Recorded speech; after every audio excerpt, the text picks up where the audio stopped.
Yes, I'm proving.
to your new sanctuary.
Run for your fucking life.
Watch out, they are coming to fight you. Warning, your line nemesis. Warning, your line nemesis. Warning, your line nemesis. Warning, your line nemesis. Nemesis, nemesis, nemesis, nemesis.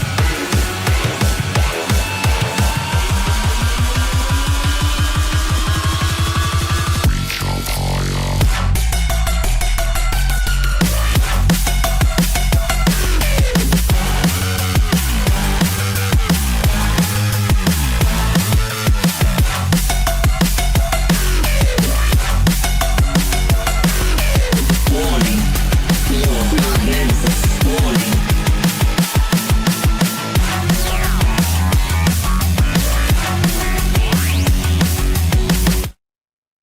Allow us to introduce ourselves.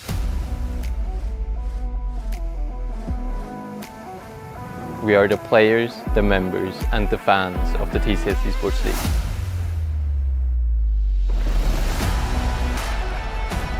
We don't have big stadium shows, millions of viewers, or our own rap song. But you know what do we have? Our community, our casters, finals and memes. We don't play because we have to, we play because we love to. We have scored hundreds of goals from different angles, teams and players, but with one thing in common. If you ask us how to be a part of it, we got 2 words for you. Monday evening.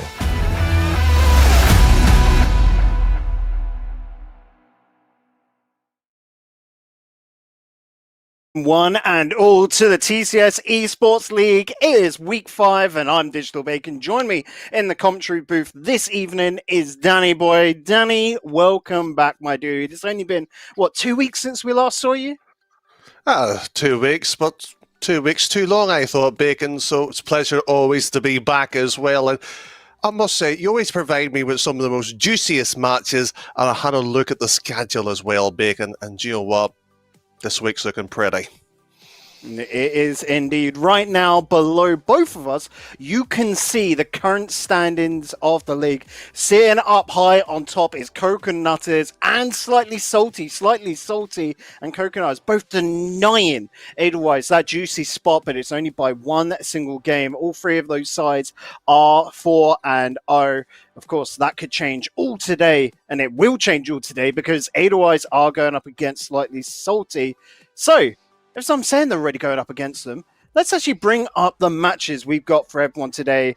Raf, our beautiful assistant behind the camera, can you please bring up the list, the schedule for what we are going to be seeing today? Because starting us off is going to be Sparks versus Coconuts. Following behind that is going to be Edelweiss versus Slightly Salty is the second match of the day. Third is going to be Vision Gaming versus Lawsan. Fourth on our screens is going to be Letiex going up against Mindsanti. And then to finish us off, the match that Danny is going to be so sweet for me because this is going to be a real grudge match to try and break into the next level. It is Ira Legacy versus the Swiss Incredible Rebels. Straight off the bat, which match are you looking forward to most, Danny? I think it would be a bit unfair not to talk about sort of that breaking of the top of the mold, otherwise versus Slightly Salted. I think that one has the biggest upset potential of the night. I'm not going to give my prediction big, and I'll leave that slightly later on today. But as you said, the bottom match, Our Legacy as well, that's a very sweet match as well. But if I was going to be a little bit unpredictable, Vision Gaming, that should be an interesting match, certainly sitting on bottom of the table as well. Hoping to actually get a game win, never mind a series win, because I'm a big fan of them. It's just they always seem to disappoint, sadly. Yeah, and talking about their opponents there in Lawsan, who've had quite a disappointing start to the season. By all accounts, currently sitting in sixth, but only with one win. 7 games to their name, but of course 9 losses with 3 matches lost. So they just haven't been able to really eke out the performances they want. Last week we saw them bring in Ira Vela and bench Kiva, and I wasn't completely convinced yet. It seems to be more of a team issue, but of course that was only their first week playing as a team, like with Arabella stepping on in. So let's see if they can bolster themselves even further. But on top of that, let's bolster ourselves and talk about this first match up on screen. Sparks Esports versus Coconutters, Danny. When we look at Coconutters, they are just basically the creme de la creme of Europe, as well as Switzerland, as Texo and Yagi, fantastic players, of course, Classic on that sub bench as well. But throw in the likes of Dead Monster and Rob Kieran, that's a stacked roster, isn't it? Oh, you make me slightly envious when you said that. Dead Monster himself, one of the best players I think that's ever graced the game entirely. I'm Tad Bass. I've worked with him beforehand, and you talk about Rob Kieran, one of Ireland's leading potentials, making there's always hope for Ireland to actually rise as an actually playing scene, not in the commentary booth. But good side, should come out, should blow the water off. And you know what? I would like to say 3-0, but I know who's on Sparks' side. They should play much better last time I saw them. I like at least to give them a game today. Indeed. Sparks, for everyone that's just tuned on in for their very first time, is Squixel, Banana Man, and Martin. Squixel returned from last season, of course. I want to say it is Storm that's on the bench currently, but of course, Squixel, Banana Man, and Martin, the main 3, they're going to be in the lobby today. From Coconutters as well, their main trio of Texo, Yagi, and Dead Monster. So this is going to be an interesting one where we're going to see both teams at their full force. And like you said, Coconuts probably the favorites to take this one. But Sparks, they're a bit of a wild card. We've seen the growth in this team when we look at Martin coming into the fold for his first season. Banana Man, we've seen before, but only as a sub stepping on in. So this is his first time as a main man on a roster. And by all counts, they're following through with their promise of being a mid-table team looking to get into the playoffs and maybe just have a shot at making it to LAN. By all accounts, they've done good so far, but today is going to be the real test as they go up against Coconutters.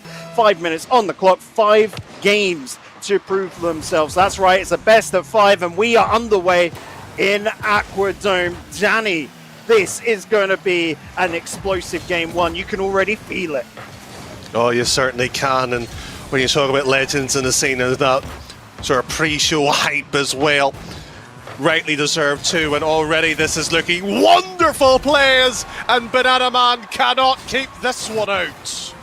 No, he can't. He was trying to reach for it, but the tips of his fingers just not able to grasp. Good opportunity found by Dead Monster to finish that off, and Coconut is getting an early lead.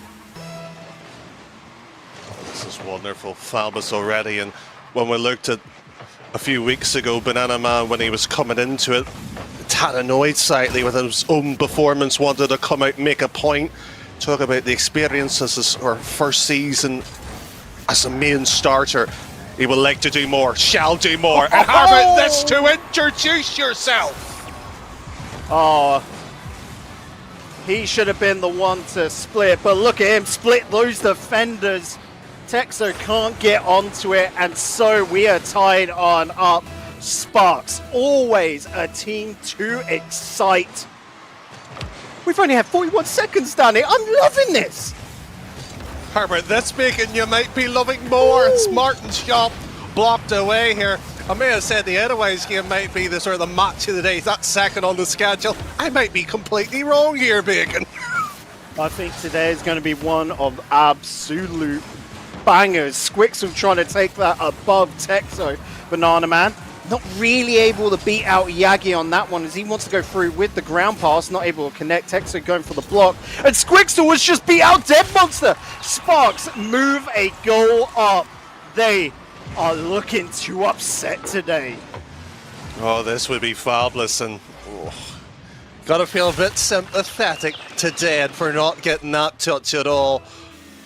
But Bacon, if this is the upset as well, Otherwise could be potentially with Salty Shakes walking top of the group. That's of course much later on, of course, and Dead would love to remove that, erase it, and unfortunately the ball, well, just skids across there, and frankly, Sparks Esports should have conceded there.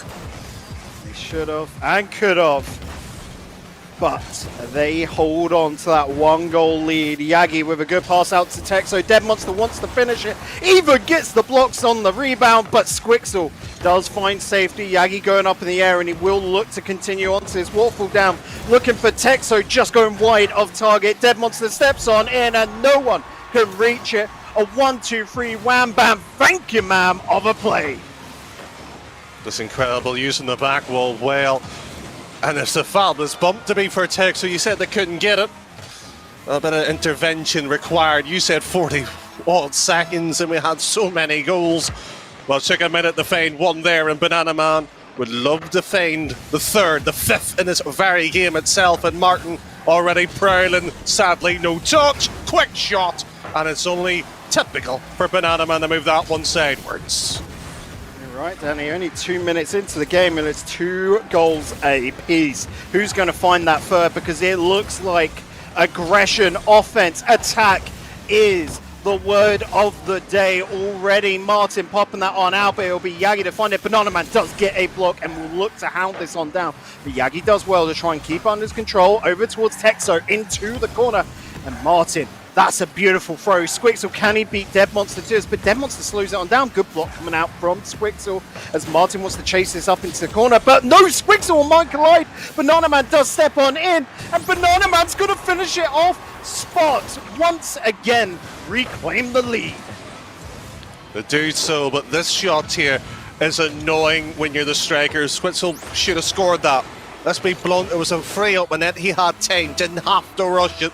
That's nerves when you play Coconut or so, Bacon. We know how good this side can be, and we're sitting here watching them struggling to chisel back. Twice they've done it beforehand. They have to find a third, and Banana Man, almost like the brick wall this season that he is, defends another shot. Sparks, of course, still a fairly young org in the esports scene, but they have found some great talent on this side. Veterans in both Martin and Banana Man, but that young talent of Squixel, who's also the captain, I guess, in spirit, as the returning player.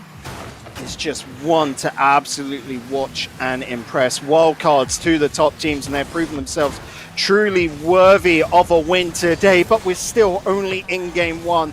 So much can happen. Squixel with the save, Banana Man with the block, but look at Dead Monster, a free net in front of him. The attack persevered and got the reward. For the third time of asking to find the goal, and yet it's from a loose 50 back into middle. We're almost by surprise to an extent that Sparksel themselves getting such an advantage start at times. Well, they've been brought back to earth at this point here. The ground still hard here. Banana Man, one touch. Unfortunately, no flip reset to move that one in here. Bacon, I would hate to say OT at this point in time, but it has the essence of a perfect story, this one. I don't, that's it. For the perfect story, I would love to see the OT. In game one, you can live with it. You know, when we get into game five, that's where the tension, the nerves are a little bit too high, and it can be quite scary. But in game one as an opener, oh, we love it so much. Love to see that read come out from Martin. He wants to go in for the block, but Dead Monster does get by. He wants the second touch to drop this down. He finds it, and he gets a goal for the first time. It is going to be the lads over on Crocodiles taking the lead. Banana Man looked helpless there, rightly so. Wrong side of the net to really cover. And for the first time, as you said, they did take the lead. Shall they hold on to the lead being the bigger question? And Martin already down, trying to shuttle this one across. And Banana Man, no touch indeed. And just delay and burn the clock down. That's all they have to do. Coatnutters, to no surprise, would take game one. Who would have thought they would have been struggling? Struggling! He has indeed! An 8-goal game in the opening one. TCS, take a bow. The script, unbelievable! Oh, we are starting today off strong. For those tuning on in for the very first time, this is their first experience on TCS. I must remind you right now, this is the team at the top going up against a mid-table contender, and this is the caliber that these players are able to deliver. Only 10 seconds left on the clock. Yagi being to that. Banana Man with a nice set, but Martin needs the boost. It comes down to earth. He's able to ferry on through, but Yagi holds strong in the middle. He's going to go towards the backboard looking for a second touch to drop it down towards center. It is found! The buzzer beater to finish game one. It's 5-4 in favor to Coconutters. Oh, this is cruel and shouldn't have gone in. I'm not saying it didn't deserve. Of course, Coatnutters put their heart on their sleeves and worked well for it. But when you're sitting here as maybe a converter to the Sparks Esports fan club here, Bacon, you wanted the OT and sadly crumbled again. That's really the second time when a shot like that has went in. The third goal when everybody was on the right-hand side from their perspective, it was rolled in. But opening game 5-4. Oh, come on, Bacon, let's have a best of 7 with this. Heck, let's go on to the best of 9s. Maybe do a best of 3 or best of 7s. Who knows whatever format we want to bring into it to spice it on up. But right now, rules are already in place. It has to be a best of 5 down the end. Later on, I've got to plug the Challenger Cups going on the 9th of May and the 23rd of May. And, you know, do the whole thing of if you think you can take on these teams, you know, go sign on up. Just head on over to Twitter. But right now, I'm looking at this and going, you've got to be bold to think you can take on these guys, because these 6 players are popping off right now. It's incredible, and you say have a go if you think you're good enough type banter. Do you know what, Bacon? I fancy a go myself as well, but sadly I have no team, so are you interested? Twitch chat, you want to join us? Any thirds out there to I'm casting it, Danny. You might be casting it as well, so it's going to be a difficult one. We'll have to look out towards Twitch chat. Maybe we can find a team on out there somewhere that is strong enough to go up against these giants as Martin picks up the ball. Wants to try and fake out Yagi, but Yagi is so stoic there to take that challenge head on. Texo there moving down, and everything that's been built on this platform. This is a free pass, and Yagi's called for the double. Oh, the That is fake. sweet. That wasn't a fake bacon, that was Texo being told to move it. I guess that's a mentality thing. You're right. Perhaps Yagi was just screaming at him, going, "Leave it, that is mine. You do not touch." And Texo, I mean, he knows how good Yagi is. He'll happily oblige. You sit there and have such a strong personality. I don't think it was just habit, it was get out of the way or you're off the team, Bacon, or words to that effect. He knows he's scoring that every day of the week. Perfect, exquisite. Well, I have to give credit here. It's only the first goal as well. The defence from our opposition hasn't crumbled, to be fair. Yeah. Squixel, that's a beautiful pass on out. But Martin reads it well, knows he's not reaching that in time. Banana Man looking to drop this down for Squixel. We'll keep it down towards the corner. The 50-50 going wild all the way back to Yagi. Wants to throw it up in the air for Dead Monster. Dead going for a pass on out towards Texo, and it just does not find him. Everyone is scrapping for a touch on this ball. Some way to find an advantage over your opposition, but right now we are truly in a stalemate, Danny. We are, and tad annoyed that it is 1-0 with the stalemate. I love it when it's 0-0. You just see the who wants to sort of cheat by half a sort of millimeter on their positioning just to buy themselves more momentum, close the gap and strike quicker. It's almost like athletics when you're trying to get yourself a quicker run. But Bacon, the only thing that's running out of this game is the clock right now against Sparks. They have to get this ball downfield. It's half time and Yagi does it again. Can we all just take a moment to appreciate this, because that is threading the needle. Danny, if he had shot anywhere else, if he was off by 1 degree, he wouldn't have made that goal, and that is truly remarkable, isn't it? It's annoying, Bacon, because I wish I had that accuracy. I mean, that's why we're watching right now. You know, if we were playing, then everyone else would be signing up for those Challenger Cups, because they would be like, yeah, you know what, we can trounce them. But we are watching the best of the best. You got to remember, this is a national league as well. There are 4 Swiss players, and this is the talent coming out from one region after TCS has really honed it for years now. Just shows you what the proper resources, time and dedication to the craft does. And the non-Swiss player, to be fair, picking up the mantle as the villain, you could say, just maybe dashing the hearts here of Texo. Placement on that one. I can do this one, Bacon, quite easily.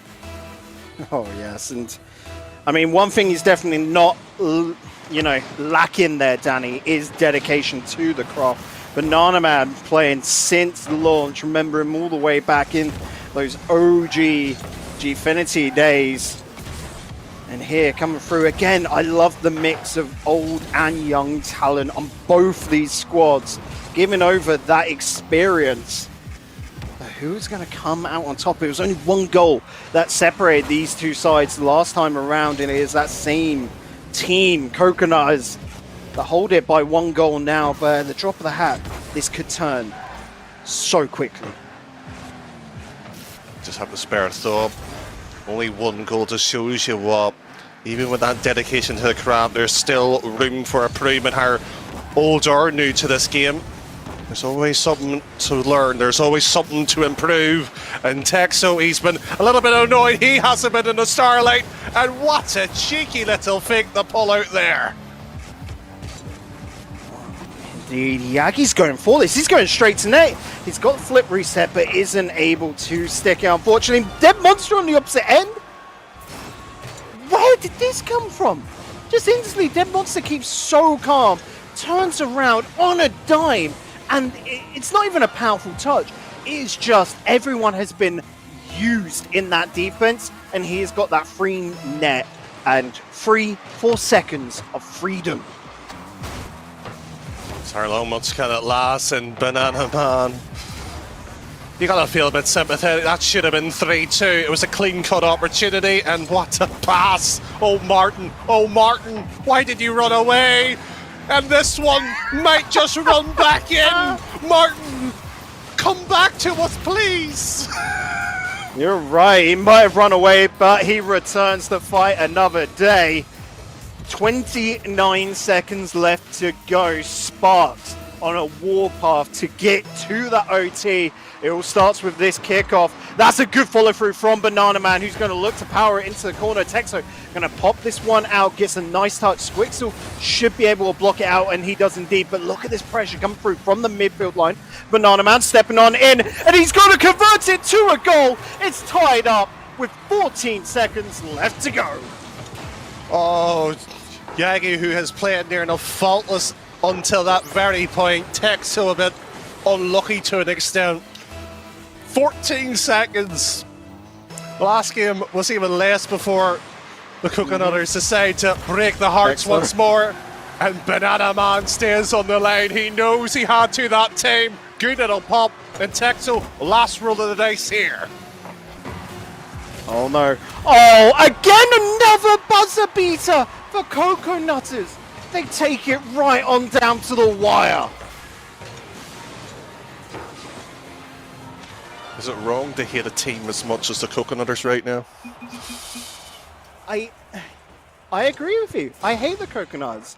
I wanted the OT, but at the same time, you cannot help but respect them.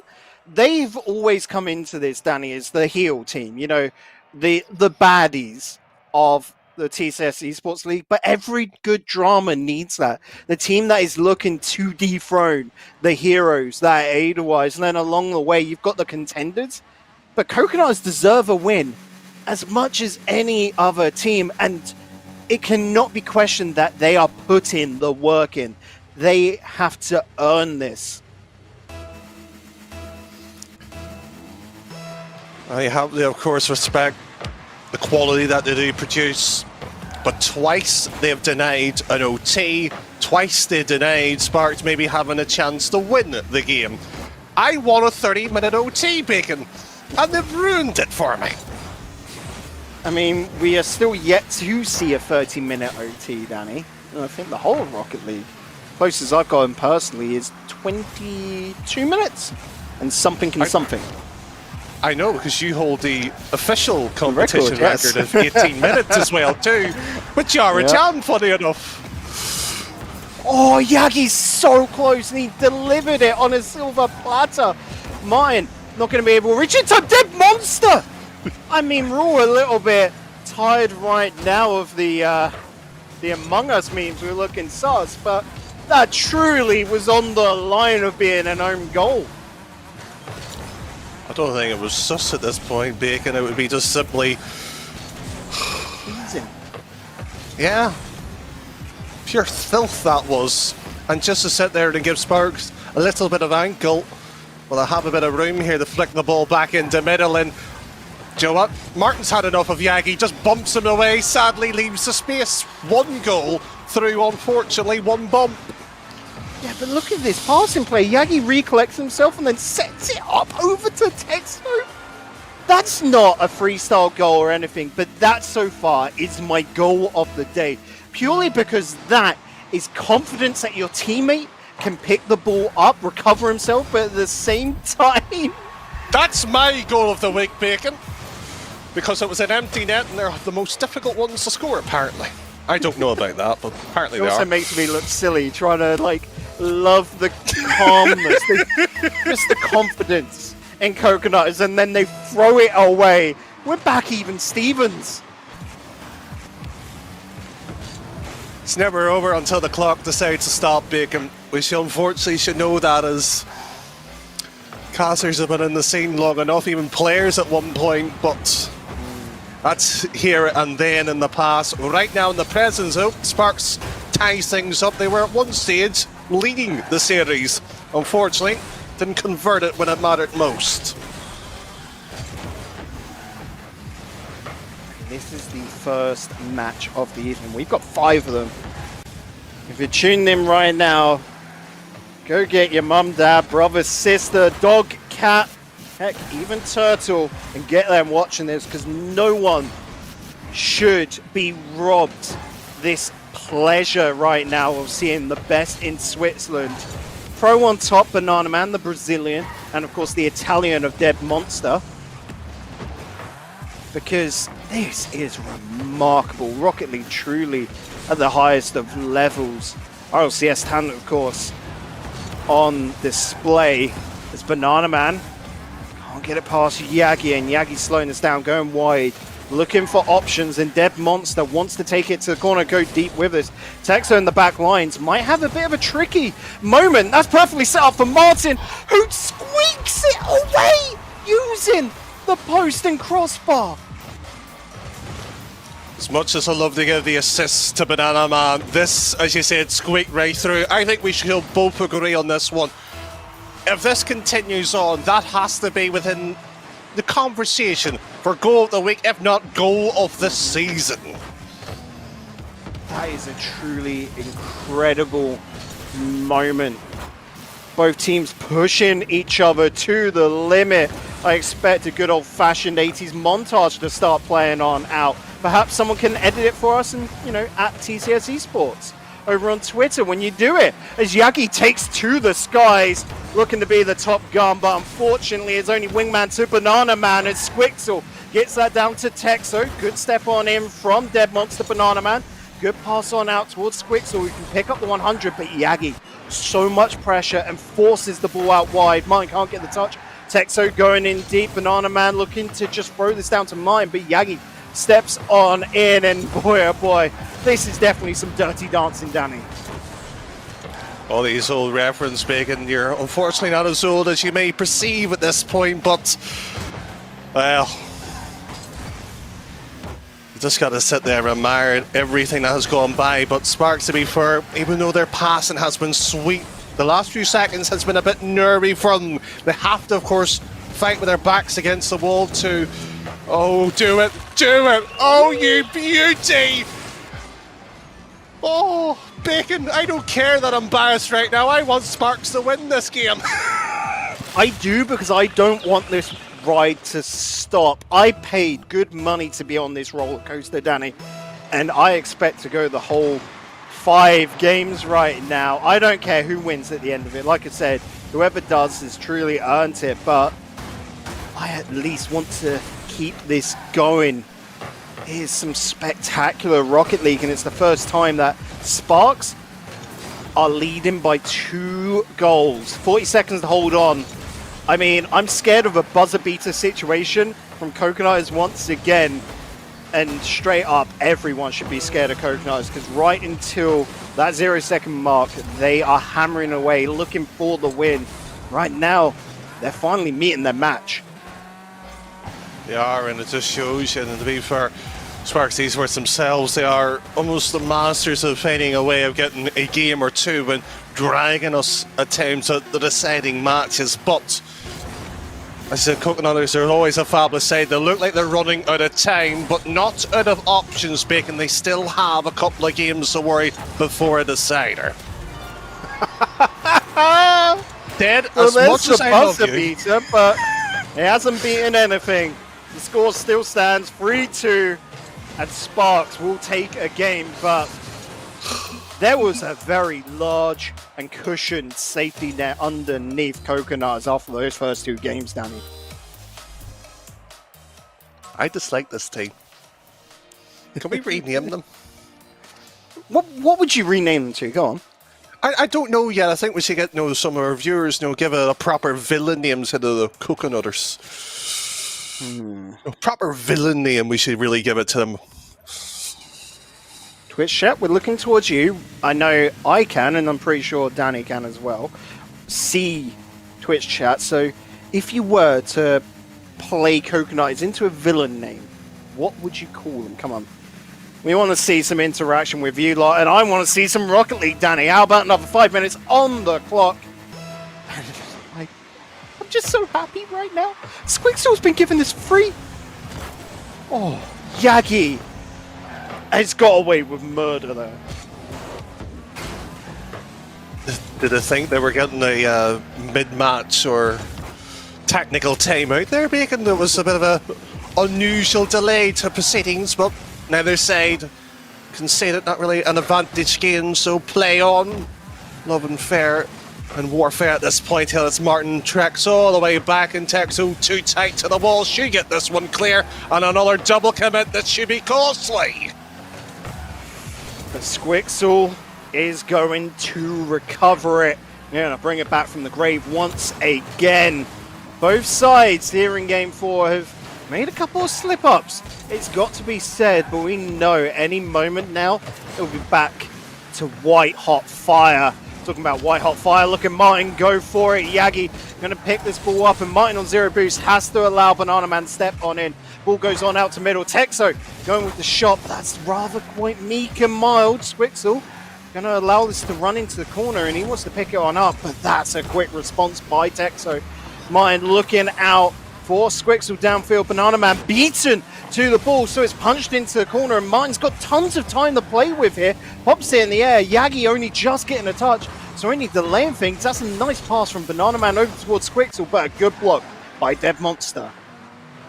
It's not too bad. I like the slowing of the game down for Sparks. They had to at that point control, reserve a bit of boost and play around. It's also the bit that had a bit of a problem when I noticed them in Game 3. Didn't cost them at the end, and Martin wants to do it once more. Not happening. And you know what? Credit to Martin, has played this series fabulously. That he has, and he's just beaten Texo to the ball. Yagi should be able to know.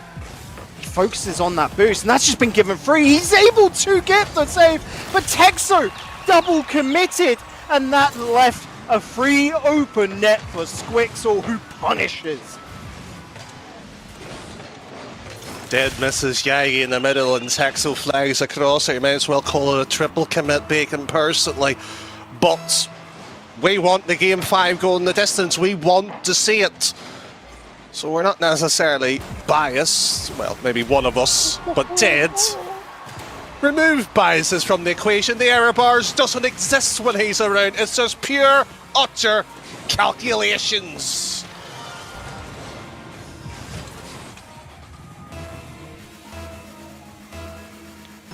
That goal was very pretty. Brings a tear to your eye. And he's on it again. Oh, wow! Okay, that is nuts! No, it was average.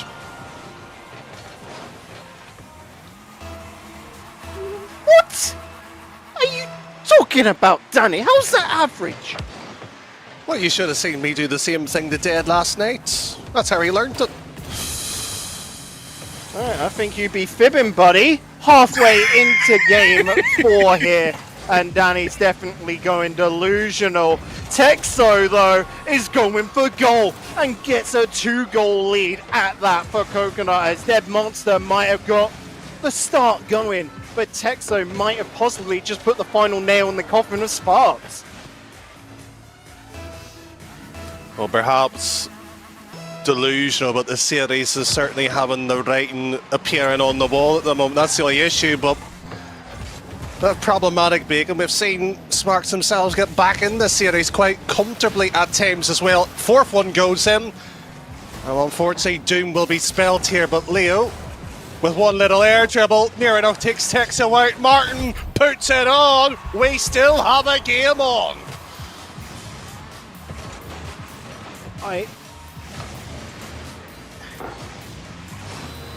I hate that we only do a goal per week, Danny. I just want, or even highlights of the week, I just want this game in its entirety, the full, 35 minutes to just be allowed to be posted up to Twitter. I don't think the form factor can handle it, because this has truly been one of the most beautiful games of Rocket League we have seen in a long time. Just continuous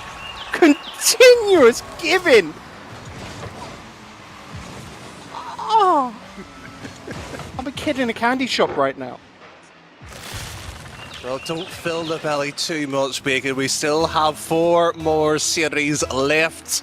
Let's not, unfortunately, get ahead of ourselves. There is still room here, and unfortunately, Texo has found room back of the net, and under 2 minutes, a 7-goal game. We've been here before, Bacon, but it was 8, I believe. It was, but you got to think that is a good response after just conceding 2 goals, after losing a healthy lead, Danny. Texo to come through on a quick kickoff to bring Sparks back down to earth because they were soaring high. And that might just squeak on in. Banana gets a touch, makes it a little bit dangerous. But that's just been helped on out. Good demo coming on through. Martin throwing it towards net, and Banana Man wanted the demo. Realistically, that should have never been a shot at net. It should have always been a pass. Nice little second touch coming out from Squixel. High of target as Martin does have Yagi to compete with. It actually just rolls around him, throws it at net. He's going to linger around for it. Squixel needed to finish off as Dead Monster was in net.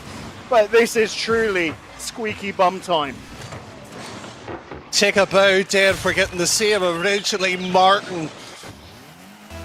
To pull that flick off against, and it's just not an insult, by the way, with one of the best ones player to grace the scene here in the 3v3 scene, the audacity to pull it out, that tells you something, and that save, calamity! That's heartbreaking right there.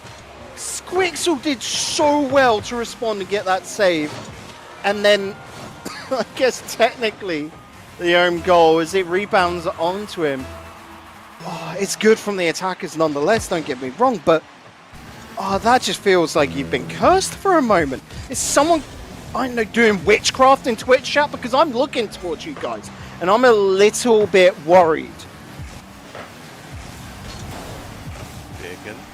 I think somebody has maybe got the voodoo doll out at that point there. That was almost a jinx and a half being provided for Sparks there, but they've got 40 seconds and under to shift this ball downfield, score a goal against one of the best sides in the Swiss scene. Doesn't seem likely, but this game, who knows? Banana Man gets the block, and this is going to be a massive run. He's still got 28 in the tank. Looking for the pop on over for Squixel. That's going to drop on the line. Yagi putting this on out wide. Martin allows a little bit of time to breathe, but that's cut in by Yagi. Banana is back. He's going to pop this up high. Martin needs to find Banana once again, who gets cut out. This is coming right down to the wire. We've already seen, what is that, 3 buzzer beaters? Are we going to get the 4th? No. Denied by the crossbar, and game 5 denied by Coconutters as they will take this one 3-1. That was a series, and I'm disappointed it was only a best of 5, Bacon, and that just showed you the quality on him. And sorry, I love when Day gives you a smiley face. You just knows he's just enjoying life as it is. One of the most brilliant players ever to play in the European scene, showing the class with the dribble. But I know we shouldn't necessarily talk about MVPs, and it's rare to even talk about from the loser side. I think Martin was actually one of the most influential players on this series alone. Oh, definitely. And when I look over towards Coconut, it's like I can't say that same factor. They all had their moments, but Martin throughout the entire series, not to discredit Squix or Banana Man or, but Martin was giving it 110%, and that's got to be recognized, Danny. So thank you for bringing it on up. That's not a problem. As anybody knows me in the scene, I will bring out the defender or the playmaker or something. It's never usually the striker, but the play that Silent stayed for a portion of the match as well, because Game 1 was pretty much decided by Yagi. There's no arguments. Yagi's a great player, fabulous, but when you have somebody, Martin, closes out, have the difficulties there, and you talk about a young side coming into it as well, too, what they can do next season. Of course, you have, the Challenger Cup as well, too, to have a go at them. I don't want to see Sparks in that sort of relegation, because I'm not saying they're too good not to be in there. It'd be a shame to lose them. That's going to be the problem I see there.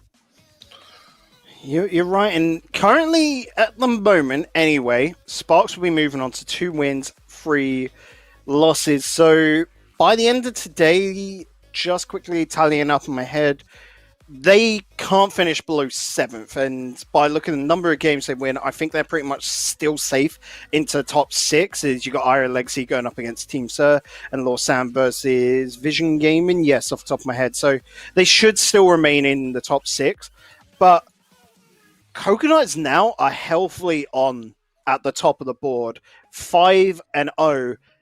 15 games won to 3 losses, and that is such an incredible result for them. And I can't wait for this interview coming up, Danny, because we've got Texer coming on after this break. So, guys, don't go anywhere. After this, we'll be speaking to the man himself, the head Coco Nutter, after these messages.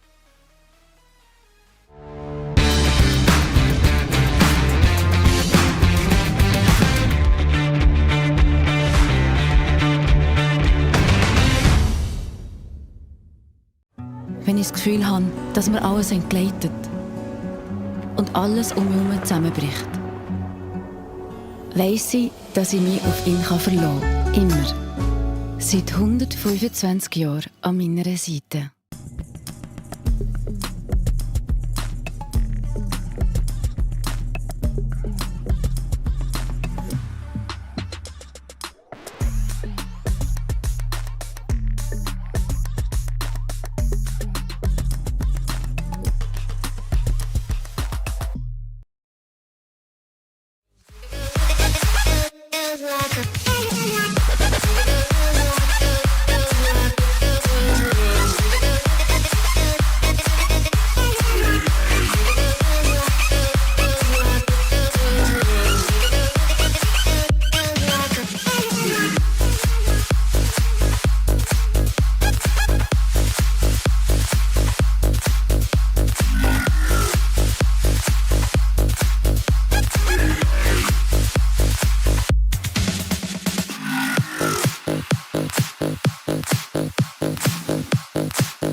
Back, guys. We've got Texo in the commentary booth with us, and straight up, Texo, quick first thoughts on that match, because that was a super close one, wasn't it? Yeah, it actually was. It really was. So, straight off the bat, what was going on today? Because that felt very much like sparks were on fire, and you guys at some points were able to handle them, and then other points they just sort of broke through your lines of defense. So what was going on in comms, and what was going on with the team there, and how were you adjusting to the series? We felt actually like we felt way faster in offense than them, but they actually managed to get us in defense. They outpaced us. I'd say quite a lot of times actually. And then there was, I don't remember which game it was, but there was one game where that monster started lagging, and this kind of made us shake even more a little bit. But it's still like well played from Sparks. Well, we can obviously tell there's appreciation to what Sparks was able to provide on the pitch as well. And as last time we actually spoke as well, Tex, so there was a bit of a week or two break, and I remember asking the question, how are you going to sit there and prepare for the matches as well too? By the looks of it, you sat there, looked at it, came with a game plan as well too, and I'm sort of sitting here sort of going, you're the villains, it seems to be, against all these contender side, but the biggest challenger otherwise. Is it wrong for us as, you know, maybe viewers or fans to sort of like give you a bit of stick as the villain? Are we meant to be supporting you? Because I see you as one of the best teams, not just in the Swiss scene, but surely in Europe. I mean, I don't know why we're the villains, but I mean, villains also have fans, so like, you know. That's true. That is true. Support the villains. So, I guess now the first half of the season is done. Every match from here on out is going to be the hardest you guys have faced. You know, next week got Slightly Salty, who up to this point would join you up at the top of the board. After that, in week 7, you've got Edelweiss. Following that, you guys will be facing off against Lausanne, and then you finish off with LTX. So just to take the next 2 weeks into account with both the two teams that are joined up the top with you, what is your game plan? Are you going to have any special preparations ready for those matches, or is it just take them as they come? I don't think we'll like properly prepare like scrim a lot and stuff, but I think we will like prepare more than until now because it's like obviously way better opponents. So like you can't really go in there with like not doing anything.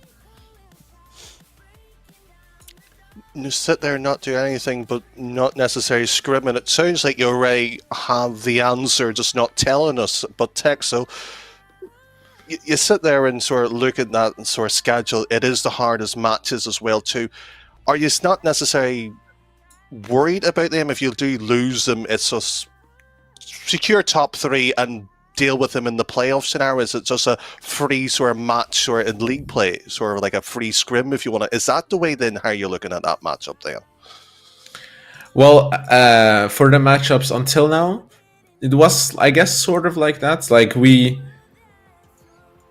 I don't know if it's fair to say, but we didn't really like give 100% every match. You know, we're just like, especially since we never played together apart from TCS. Obviously, we were trying, but like it wasn't like in RCS. You know, like it's. And this is why you're the bad guys. If you're wondering, when you can just walk into this and everyone hates that you've got that capability, that is the bad guys. No, Bacon. These are the angels. They are the guardians. I'm supporting here the Coconutters now. These are my team. Get away, Bacon. Let's move away from your team, Danny, then, and let's look at the next matchup. Next two teams, Edelweiss versus Slightly Salty. This is going to be quite a conflicting game here, then, Texo. But who do you think is going to take it and why? I'm gonna go for slightly salty. Ooh, but why? To be against Edelweiss. Okay, fair enough. You just want to make it easier for yourselves, I guess. Is that it? Okay. A man, very short answers, and of course, it's only going to be a very short break before we see that Slightly Salty versus Edelweiss matchup here on the TCS Esports League. After this break, don't go anywhere. We'll see you on the other side. Hero, hero, I wanna be a hero, hero. Oh, the hero comes, I can hear the drums and a horse is drawn to the kingdom come through the pale moonlight. Hearts ignite to the call. Oh, claim your prize for a crown of stars. In the name of love, be the sacrifice. You and I will stand and fight our backs to the wall.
Euch versalzen wir die Suppe.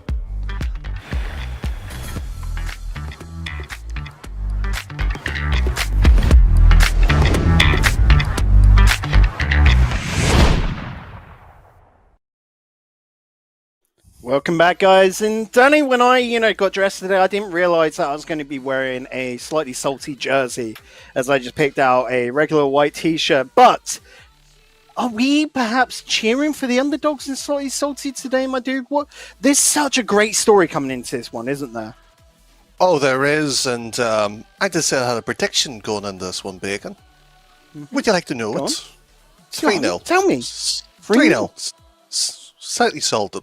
I want the full beat. I want Edelweiss slayed. Bacon's not having it, is he? Even No, though I'm that just he's there going, wearing the slightly it's salted understandable t-shirt. now why you sided with the Coconuts, with the heel team, because you're the evil one, truly here, Danny. Taking down the Giants, the Gentle Giants at that, our cherished team of Edelweiss Esports. But, I mean, it's a tantalizing offer, isn't it? Slightly salty. Timo, Carbo, and Zhu. 3 players, Carbo being new, of course, to the TCS Esports League, but Timo and Juju have been here since, well, Juju joined Season 2, Timo since Season 1, and they have been true contenders up at the top. And you know what? I could see it happening. I am not fully confident with Edelweiss. I agree with you, Danny. This could be the day. I don't think it's going to be a 3-0. I'll give you that. I think this is going to Game 5, but I wouldn't be surprised if Slightly Salty does come out on top. Well, it'd be interesting. I think 3-0 will probably be a bit bold. We're probably hoping 3-2, 3-1 within that territory, being realistic, of course. But to sit there and if you're Coconutters themselves, you're going to probably, which one's the stronger of the two sides? You probably think Edelweiss. So if Slightly Salted can beat them, ideally with a big margin as well too, then it opens the door easier for them to slip in top 2, maybe top 1 as well, and avoid the playoffs really entirely. That's a scenario, but Bacon, we've got a game number 1 to start things off here. That we do. Edelweiss in the blue, Slightly Salty in the silvery white. And I have to say, Danny, I do love the color schemes. I absolutely cherish TCS for putting this on for us and allowing us to see team colors. It's one thing I've always wanted within every single aspect of Rocket League, and it's the only tournament now. Give it to us, my dude.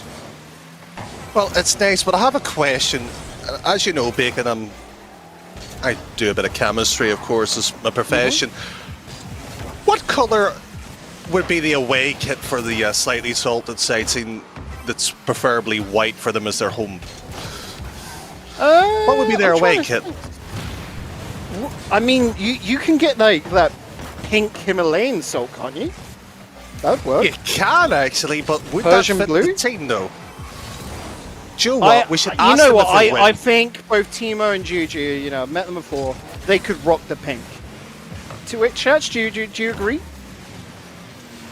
I don't know, but that should be their instead of being salty all the time, that should be their sort of catchphrase really going into it, rock the pink. Sounds like a bad boy band as well too. Yeah. Right, and let's get back on topic, because it's not been a bad opener. There's been tons of prodding. But the demo, and then Carbo being able to find it on out, that's fantastic. But what a read onto Batu's clearance there, though, Danny. That's the real icing on the cake. Oh, it is, and credit to get that under the crossbar as well too. Easy, swift as well too. So this matchup, realistically, is to play for the top of the leaderboard, top of the league table. And of course, yes, there's matches later on in the week schedule as well. You look at and sort of going, this could decide it. This one here, Bacon, is the must-watch. Good save as well across there. Anyways, well, how good are they? That's good, because damn, what a response in a team play. The block, the pass, the goal. That is snappy. Not too bad indeed. Correct snackle on pop, and frankly, 1-1 we are in this opening one here in Carlo. He has been impressive from what I've got to see him personally up front here, but Slightly Salted as a side here that I slightly worry about under the experience banner as they have a small hiccup as, well, this one shouldn't have been a goal. It really shouldn't have, but Fair did good to sort of force the 50-50 and put a bit more power. And this close shadow follow-up coming through from Batu, I don't think Slightly Salty are ready for that. Just caught up in net a little bit over it. Most players come out to meet that in the corner, expecting it to just be a loose one and go on, respond! Oh. What a shot from Timo! I said this was probably match of the day in the pre-show. This is exactly why. Right across and move it around. Perfect position as well. I did address it last series. I will this time. Rival series blue tags the former sort of second tier of the RLCS. One of the most experienced sides, sort of the one that broke the mold of the Switzerland scene, to be fair, Bacon, and they made everybody step it up. Today, they have to step it up.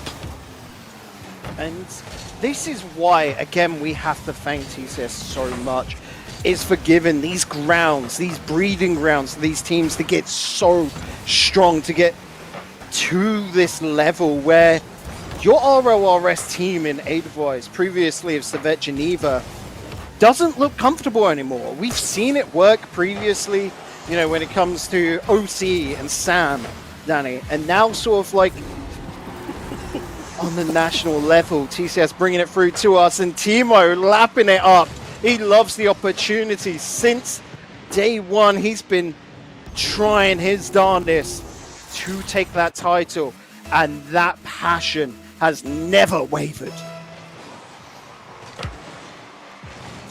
Well, how much patience still left to play at this point in time? Of course, 2 minutes on the clock to find the sixth goal. It's just how much will it break? But I have a question, Bacon, and one that may be scaring Edelweiss here as they hit the crossbar here. If Edelweiss do lose this and they don't become champions with at least the league play portion, is this the point, the turn of the tide, where really they have to slightly shake up the tree a little bit and maybe a surprise transfer along the way? I don't know. They've got a new team with the addition to Batu so far this season. It's working for them internationally. I just think it is the level of the other teams. We've seen Edelweiss top league play every single season, yes, but they have dropped games beforehand. They have dropped series beforehand, Danny. So it's too early to make that call because they are just so damn consistent that no one's been able to dislodge them. Juju with a nice little push out there. Great 50 from Carbo. Mirror's got to read this near perfectly for the setup, and Batu, nice and reserved, holds back. Edelweiss know there's still a minute left in this one, Danny, and they're not throwing it all just yet. Rightly too, and respect for them to play it, and of course, a conversation point may be one for the future. And Bacon, I haven't used this word today, and I didn't think I would have to. But this here was the diabolical play, and frankly, I'm disgusted by slightly salted. Everyone's quite happy to be able to mark off one of the boxes on the Danny Boy bingo card with the addition of Diabolical thrown on in there. And what? And if you're playing the digital bacon card, the extra W has been found. That it has. That should have never been a goal. You've got two guys there. Carbo realistically should be the one to jump across to make that save, and that's just poor miscommunication. The response not going to come on through. Okay, that's fine. Timo does stay on the line, but that was way too nervy. 1, 2, 3. Probably not even counting there should be a fourth one. And it's nice to see Birdie and Ernie has also joined the commentary booth with count. Well, this one has certainly been an eye-opening as well, Bacon. Let's not forget our opening series was 4-4 as well before a very particular day decided to have a buzzer-beater interference. And we near enough didn't even get to that portion already. I mean, when these guys were told, and they would have expected this to be the match of the day, after that first series, that's a lot of pressure to put on these players at the same time. So we could understand the occasional slip-up, but this is only game one. From here on out, it is going to be something extra special as we see teams settle on in two series in game two. Perhaps another buzzer-beater opportunity as that will touch the floor, and we get, and I can't believe I'm saying it, Danny, our first OT. Yes! Love hearing those words. First OT and one potential on see how long it can go, but slightly brush on that point. Both sides only made one mistake realistically that conceded a goal. So yes, pressure's there, but they have played well. This arguably should be match of the day, rightly so, as it's build up to be that case. Top 3 sides on the league table here and already pressure anyways. Should have scored there. Timo looking to dig deep into the corner. That's well put away by Miru. Wants to get this past Carbo. Able to pick up that 100 and dislodge Carbo. Juju's given so much free time to run onto it, but can't take it any further. Timo wants to bounce this around. Not able to get the second touch as well. It's a fair looking really awkward up there on that backboard. Batu looking for the clearance. And aid-wise in these situations, you expect them to look to hold the midfield line and put some constant pressure on. But they just don't seem to have that normal formation to them. They're liking a lot of width in their play, but there's a lot of risk as well to this, Danny, and they're not looking comfortable. Well, the area that seems to be a bit of the problem is that mid-lane. Only Batu really seems to be controlling it. You have to have a deep third man if you feel the big lofty clearance instead. Where is the defender? Not spotted. And anyways, drop game number 1.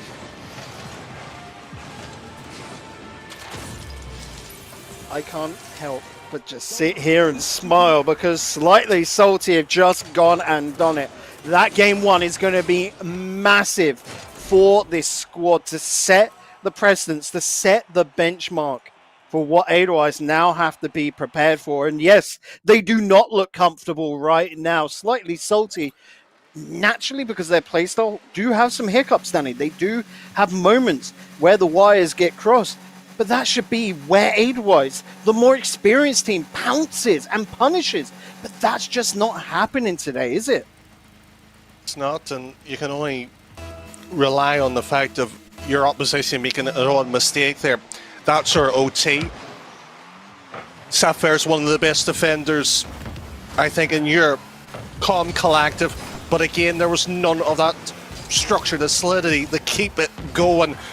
You cannot expect this maybe to be a 9-10 goal game every time, Bacon, because it's not going to happen. And Saphir, fabulous little zinger across the net here. And Gio what? Scratch what it said on that, Bacon, because it's going to head that direction.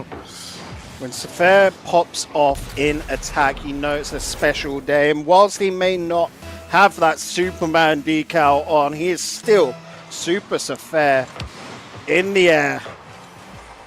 Beautiful work from him to set the tone, but Juju, okay, good defense from Batu and good backflip there, slow himself down. He saw he wasn't winning it. That's going to be handed on over towards Carbo though, but he's just throwing it into the corner. This should be easily worked on out by Batu, and there you go, down into that midfield line.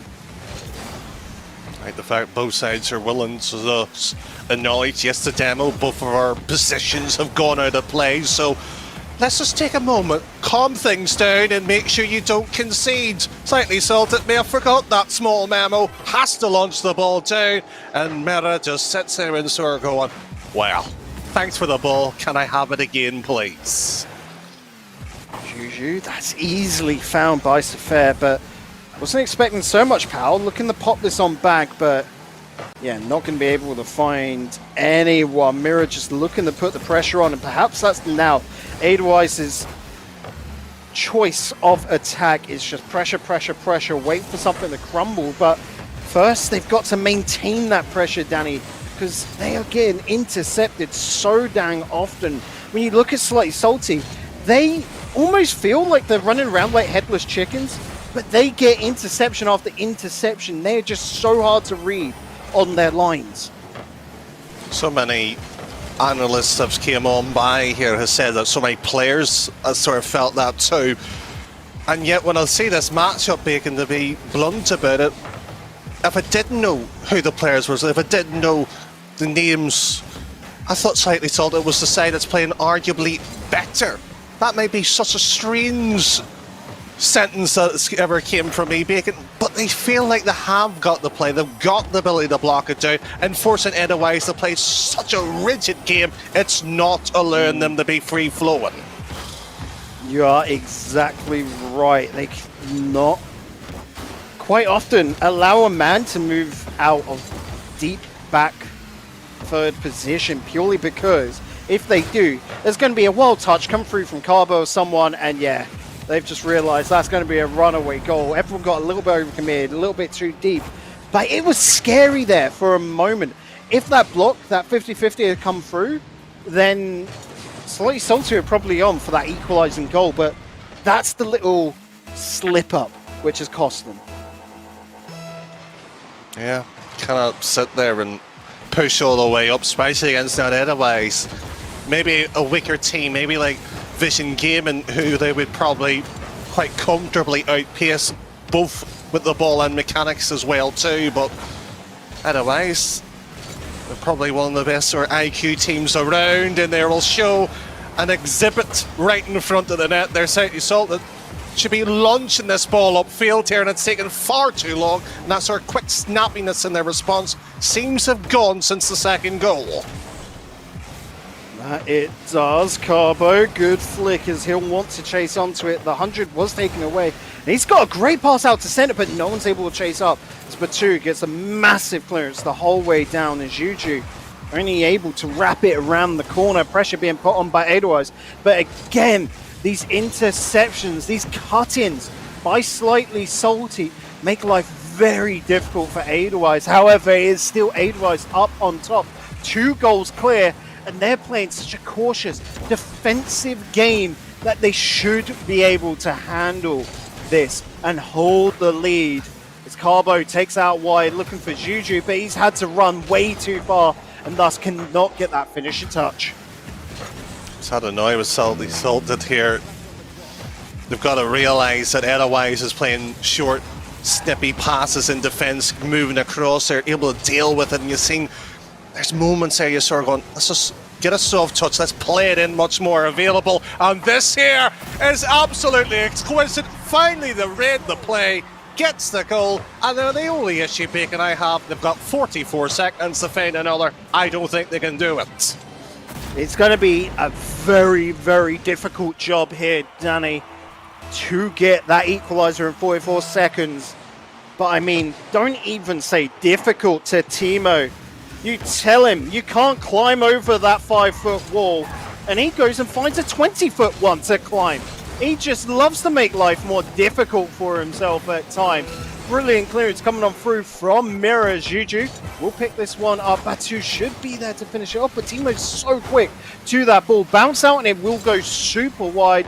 Juju going to get the first touch. Mirror punches that one out, and Carbo can't get the touch. Timo stepping on in, but he needs options. He's got Juju towards the middle. That is well worked in defense to block out the angles, as right now Edelweiss are just clutching onto this lead. One last play left in it. Here's Juju to keep it alive, running it downfield, looking to pass it on out for Carbo. That's not the best of touches, throwing this towards middle, and yes, that will touch the floor, and yes, we are tied up in this series. Said they didn't have it in them, and I like to be right, especially when I'm arguably analysing the game and slightly salted. There was moments at that end there, Bacon, you thought they might have a sniff of an opportunity just to have it, and they did. It's just unfortunately they played it slightly wrong here. Edelweiss, however, has woken up in game 2. They have been slow starters at times. It's effectively a best of 3 here, but I think the quality is going to ramp up here in this third game. For me, the question relies upon what do Slightly Salty do, because Edelweiss always adapt. They are always the team to figure out their opponents and get the work done. Carbo trying to take that right down to the wire with the 50-50. Juju off towards Timo. Nice little block coming on in, and Batu does so well to put that high. Danny, that stalls so much time there, doesn't it? It does, and it was fabulous bit of plays all between that, but I like to maybe gloss over with that Carbo touch. He could have brought it across, but that was a statement. And speaking about statements, this one here just tells Edelweiss, we're back.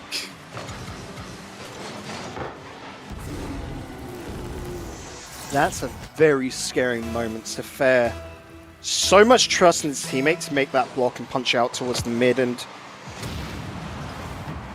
I don't want to say that trust was wrong, because you should trust in your teammate. That's how you become a faster player, you know? No! That's a nightmare. Oh. Wise person of mine so has said if you didn't laugh, you would cry. Well, Ed Wise might be crying on this one, Bacon. A nightmare indeed, and fumbles that way in. Slightly salted. Well, you've seen on the intro with salt being blown, well, that one just went into the wounds, and sadly, it does unfortunately sanitize it. Unfortunately, it'll just sting that little bit more. So only a minute on into game 3, and Slightly Salty have got quite a healthy lead, but that does mean 4 minutes for Edelweiss to strike on back, and that is a lot of time. But two not able to get this past Timo, who's looking for net, hammers it away. But unfortunately, Safair is going to be there to block it on out. Good 50-50, won by Safair. But he's just gone and left this. Timo's run it towards net, and it's just unlucky there. That was so close to being goal number 3. Clever play. Fabulously done, and credit to Mara there, the fact he controls it, brings it across, and both sides are playing a very much a difficult game at times, and you mentioned it earlier with the Sapphire slight mishap, you could argue, say, yes, trust, yes, out of position, but sometimes you just have to give yourself an option to the team. Both of them are trying that right now with 2.5 still left in his clock, with a bit of change, Bacon. Let's see what Edda Weiss has left into that purse strings pull-out.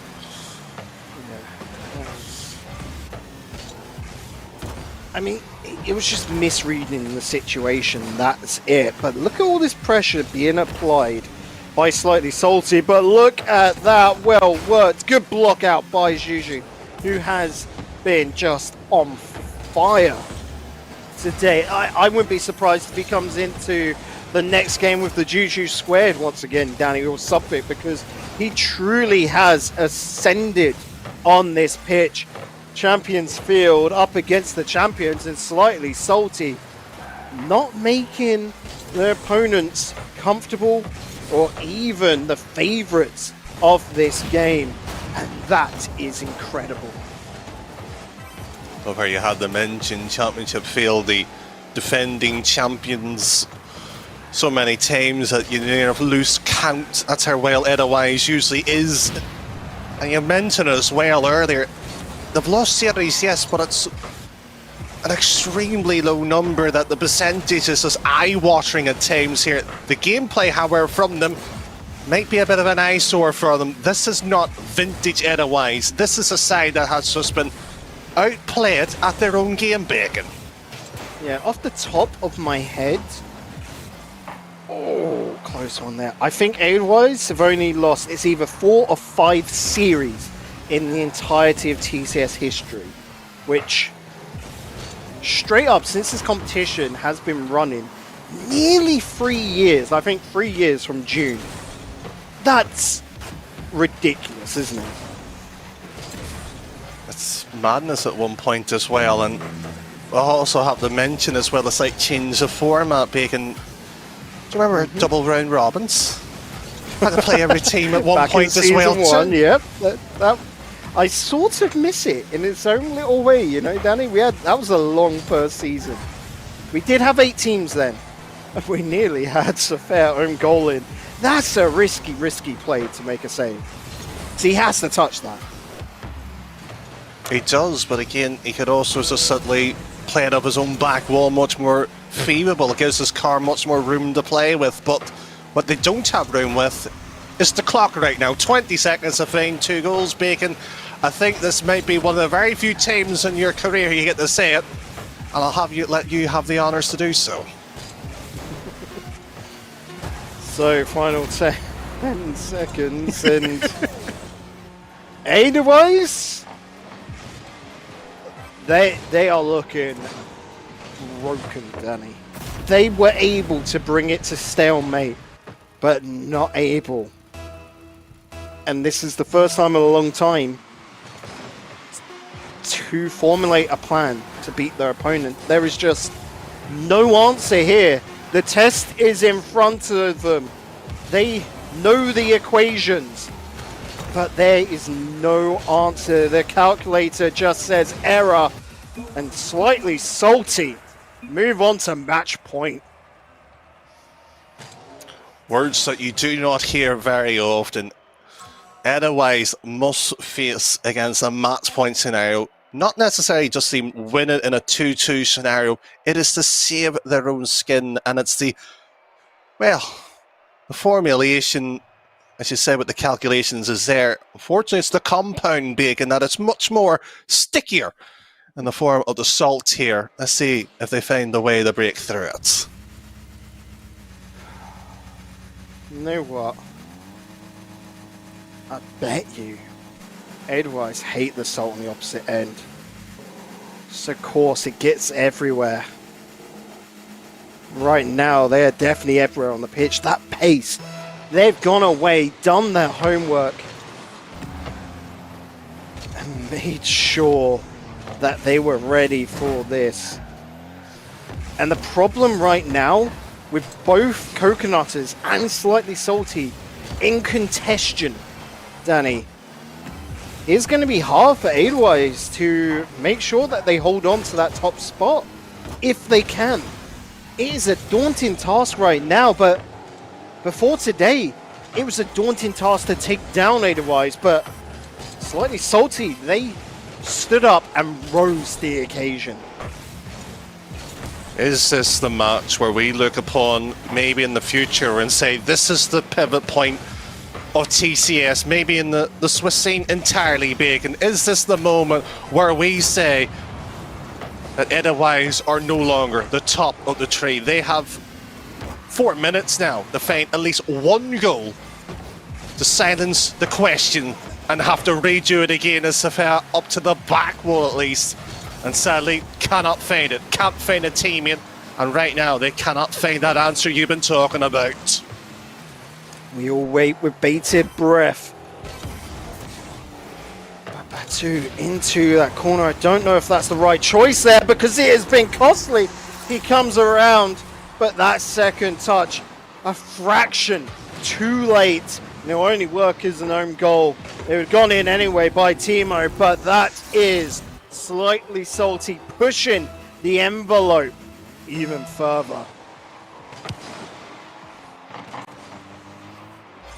Stunned. The fact today of all days could be it. And this one has to be saved. Infield pass, surely. That's played to perfection. And mirroring defensively. Always had personally in my book, always have a question mark. That time he did not. He had an exclamation point. Get it away. And the clock, 2 minutes. Surely.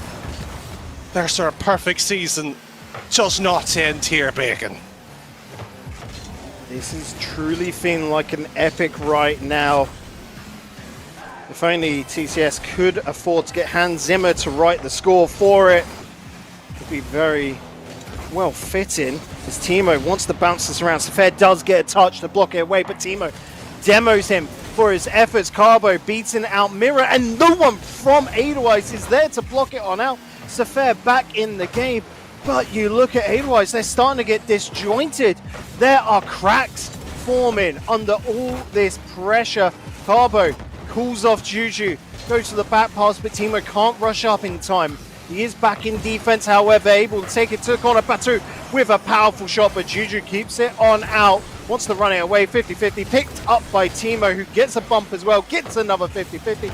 Waterfall on down, and Carbo finishes it off. 2 minutes 15 left, and Slightly Salty now with a massive advantage. Might be, in my opinion, game, set, and match. That's how I see it right now, being 2 minutes on the clock. Cotonou sitting 5-0 plus 12. Celtic Salt and Edelweiss both tied. Only a game separated them, 4-0. The season was still going well for both sides. A drop here might not spell catastrophe for the season. Still a playoff, still contentions. But Edelweiss don't accept anything but perfection, unfortunately for them. Their marks have went down. They might go down with a third goal if they want it. And right now, Mira's got to bring this ball all the way down and slot it back of this net. When you look at Edelweiss, there is no excuse able to be found, but two able to find the goal. However, all that experience now showing itself to claw back this series. It all starts from this one goal. Only one, they say. That's all I'll be going through their minds right now. All the pressure, the situation, you rely on the coach, but two, of course, was one at his stage there, probably the most calmest person on the pitch right now, knowing they've got two sort of behemoth, the giants at the scene to help him through the situation. So far right now, we'll be looking at that, looking for more support here, but two is going to give it to him. But Bacon, that golden text with 60 seconds, it's going to ring on our ears. Salty Salted themselves here know they just have to keep the ball away. That they do, but it's going to be a difficult job. But two winning the 50-50, but Juju will beat the second man to the ball.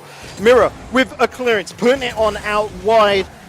Right now, I need someone to pinch me, Danny, because it feels like I'm dreaming. However, Batu might be able to finish this off.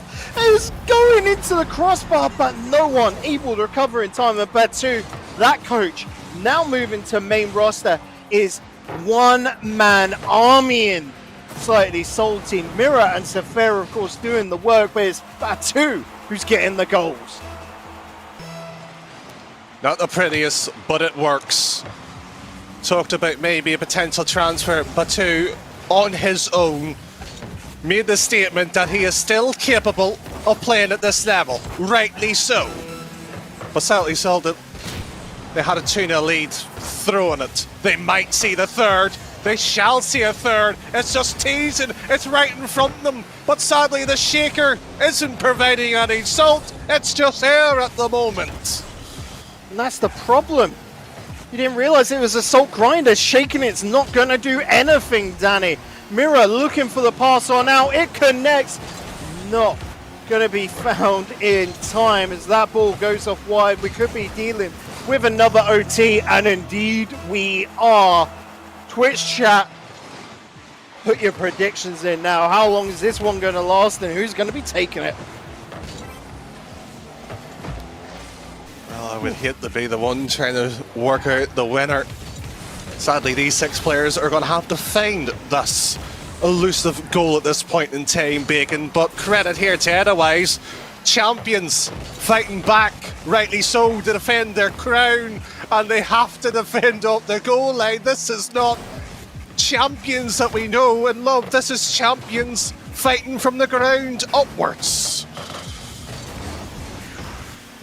By every emotional state from what we've seen in this game so far, it does feel like Edelweiss are the underdogs somehow. But that just goes to show the strength thrown on, and that is a brilliant save off towards the side. Mirror looking to work this around, but Carbo on 0 boost. Able, that's an infield pass. Juju bounced it into Carbo, and that's not the greatest of touches. Carbo will be able to dodge into it. Wants to follow on. Timo going to chase on up, and Carbo will be gifted that 100 boost. Looking to do something with it. Juju into the post. Mirror gets it away. Batu could do a runner on this. He's just trying to be patient. The pass set on up, and Safed doesn't connect. Mirror with the shot. It'll go to net, and we will go to game 5. 1 minute 20 for anybody who was sitting there having their prediction. Mirror, rightly so, knocks it in. Sit there and let this thought simmer for a second. Slightly Salted 1-0, 2-0. And the biggest oh no that you can ever hear from that side, they threw 2 goals, Bacon, and they threw the OT. They have to go a decider against the champions. Can they do it? I think was scores and everything, Danny, within Rocket League. I think this tells a story with Slightly Salty on a higher score. If we had, like say Rocket Begets, lovely overlays and such, we'd be able to see that Slightly Salty were in control of the game by majority, weren't they? But it was just Edelweiss given a few opportunities and able to make them stick.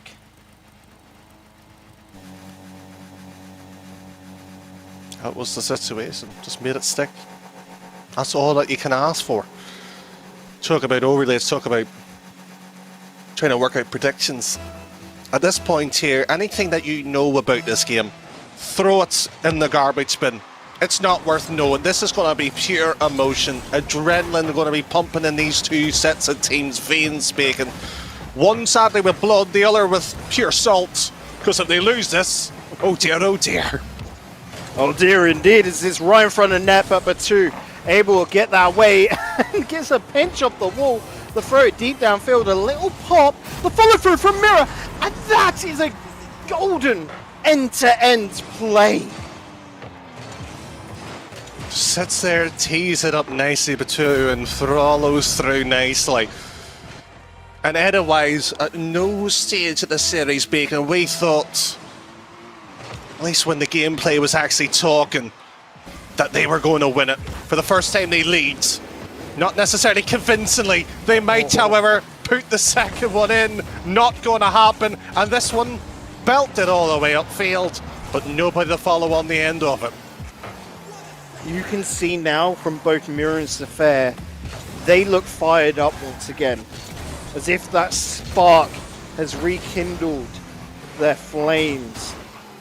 As they want to do something very special, and by all means, as commentators, we shall allow, but will Slightly Salty allow it?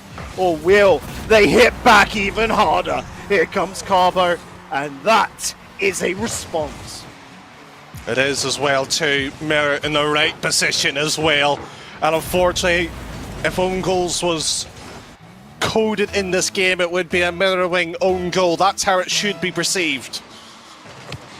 But the scoreline doesn't lie, Bacon. 1-1, Game 5 decider. And otherwise has to do it all over again. A feigned one and that fire in the belly to spark them back up. Well, let's hope that they've got enough kindle to keep it going. Let's hope indeed. Just for entertainment's sake, really. Both of these sides have had to work for it. Again, it has not been comfortable for Edelweiss yet. They will persevere. Slightly Salty, though, looking to be the new contenders. And Juju, that is beautiful. Just read the tear there from Pythagoras himself. And Safair himself, the undefeated champion of this league, who sit there may have lost their crown in league play. Of course, that may be too far too soon. Chat can't see it perhaps, but he just said nice one. That is sportsmanship in the heat of the moment. Credit to him, shows him the character that he is. But they've got 2 minutes to feign one, and a bump, no. A setup, no. And a defence has to be there, and it seems to be holding for the team. It is going to be Slightly Salty holding the lead, but for how long, Danny? They're back in the attack. Carbo throwing this towards middle, but that pop, Timo not ready for it. Batu will get the clearance, but now Edelweiss need to hold this midfield line. That has just found some great space. Carbo chasing onto it, fakes on out the defender, and that is Slightly Salty with a very healthy 2-goal lead. I wonder with Slightly Salted just to the toxicity, say GG's easy, move on. They haven't made it look easy, but that 1 goal, as you said, healthy lead, but half-time 2 goals, Bacon. We've seen this already on tonight alone. That this lead is not safe, not with this time left, and against the champions, that's the biggest task of them all. Carbo's just beating out 2 men. Juju now just got Safair to handle, and Safair does get the block, does get the 50-50, but the attack is still on. Mirror wants to drop this down to ground, wants to keep onto it. I think he wanted Batu to move on to that, and instead Batu just leaves it. There's a little bit of confusion going on with Edelweiss, as they're just not sure who should be the tip of the spear to be lunged at their opponents. And it is starting to get sloppy, it's starting to get nervy here, Danny. But again, still 2 minutes left in it, they can turn it around. But the shot accuracy is just not there. We have not seen these champions falter this severe before. Yes, they've lost time before, but they looked convincing. They look almost like warriors ready to go to battle right now in this game 5 after conceding that many goals. Bacon, this is the weakest I've seen Edelweiss in a very long time, and Ford's knocking on the door. It would be game over if that went in.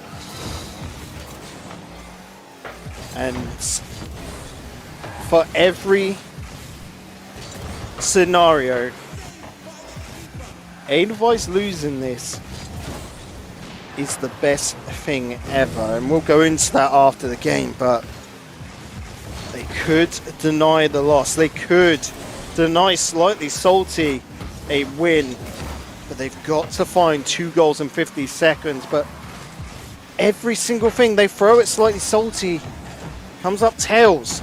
They just cannot get it confidently down the opposite end of the pitch. Slightly Salty doing bits to the defense here. And Batu, whilst moving out wide, good read to follow up with Juju. But you notice how they're locked down to the corner. They just cannot run it. That's going to be just the ball thrown away. Teemo putting it on high. But Edelweiss just don't have the boost to be able to be damaging. They don't have the comms, Bacon, either. Everything they do just seems misplaced. And Carbo has just removed the only chance to make this worthwhile. Bacon, oh Bacon, tonight of all nights is the night. Edelweiss fall. And I have got to look back through the annals here, Danny, and figure out when was the last time that we saw Edelweiss drop. I think, if I'm correct in thinking, it was league play last season. And week 8 when they dropped to Lausanne. Now, Danny, there is one returning player from that Lausanne squad who's now on Slightly Salty, who has done it twice, and perhaps is the one with the answer. Juju. Maybe he is the boogeyman of Edelweiss. Perhaps, Bacon. And last series we talked about the likes of Martin being the all-round player, but Slightly Salted themselves, all 3 of them put in a shift to get that one in as well. But to sit there and beat Saphir in his home turf, in his home grounds of TCS, spare thought, Bacon, because that's not going to be the easy recover. I know what losing feels like, and this one, a rare feeling, but is that the kick to spark Edelweiss back on a winning pathway? That's the scary question that will be answered, of course, in the next couple of weeks. But oh, Bacon, there's still plenty more to go tonight alone. There is indeed, and there's plenty more interviews. One coming up after this break. As the smoke settles, we'll be speaking to one of the guys from Slightly Salty, and I can't wait to see what they've got to say for themselves. After this break, guys, don't go nowhere. It's the TCS Esports League, and we've got so much madness still left to come.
guys, we've got Juju in the commentary booth with us, and straight up, congrats. How does it feel now to...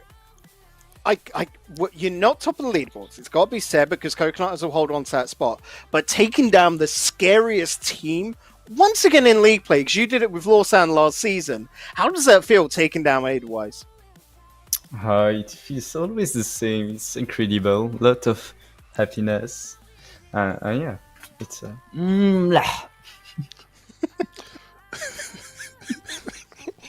chef's kiss. You should have gone with Salt Bay or something, considering you guys. That would have been the perfect one for it. Yeah. Sorry, I'm just taking a moment to appreciate that. The fact that you've done it twice on two different teams as well too. The ability to adapt and change is always part of Rocket League as well too, but there was a part of that series there when you lost a 2-0 lead in Game 4 where you sit there and thinking, is this the moment where you may have misjudged your opposition, or is it the fact that you're playing otherwise, anything's going to happen? Were you thinking this is going to be a Game 5 series anyway? we came before the match. I don't know if I can say confident, but we were really motivated. We had only the win on our head, so yeah, it started well, like we wanted. And on game number 4, yeah, we had the victory in our heads. It was maybe 1 in our head in the half of the game once we scored the 2 first goals.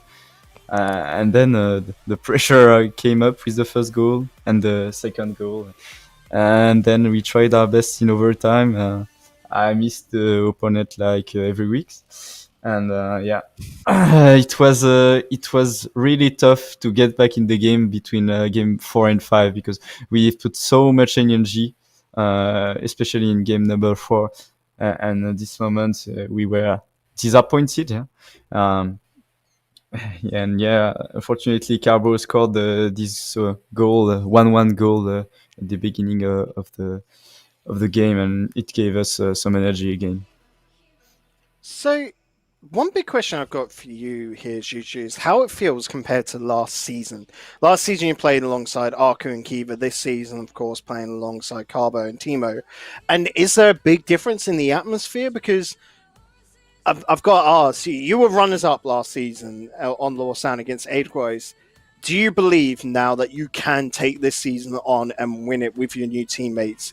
Are you confident and slightly salty? I'm confident and slightly salty. We didn't take this season as a must-win season, or we try everything, play every day to get it. We started playing actually not for fun, but it wasn't planned to play together. Then we did the tryout. We said, yeah, why not? Let's try it. It matched pretty well. And yeah, now we think after beating Edelweiss, everything is possible. I mean, Edelweiss is Edelweiss. When they are on their best day, they will be able to beat us. Yeah,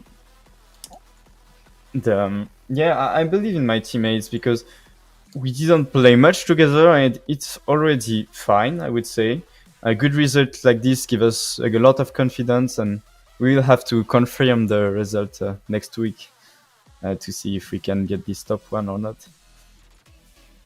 Well, you're slightly just alluding to where my question was going, because you do play the Coconutters themselves that look, as some would describe, villains. I think they're angels, personally, myself. Everybody seems to be giving them a bad rap at the moment. But I want to ask you this question going into the series, because I'm looking this way here, and maybe I'm wrong here, and I want it from a player's perspective. Is Edelweiss no longer the top team here? Because you beaten them, somewhat of a newly formed team, which, based on your last sort of response there, is now Coconutters maybe the top of the tree, or is it yourselves now? Because you've just destroyed one of the arguably the best teams in the Swiss scene. Coconutters is a tough one. I've always struggled to play against them. This past season with Lausanne, we played many times against them.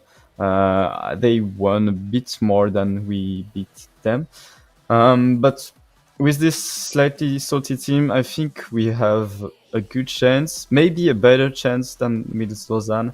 I feel like we will how to say, we'll have a better chance to counter their playstyle. And yeah, I think us today we have our chance. If we play even better, it's a win. But we cannot underestimate these players that are insane and played such incredible European competitions. And final question, of course, next match up on stream is going to be Vision Gaming Economist versus Lausanne, your old org. Who do you think is going to take in? Can you give us a prediction? I would say 3-1 for Vision Gaming. I believe in them.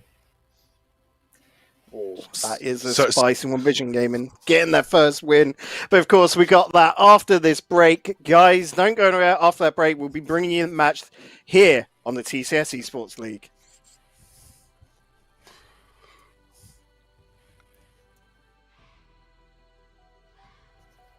No way. Shut your eyes, don't be scared. Shut your eyes, watch those lights from the side. In your head, hypnotized.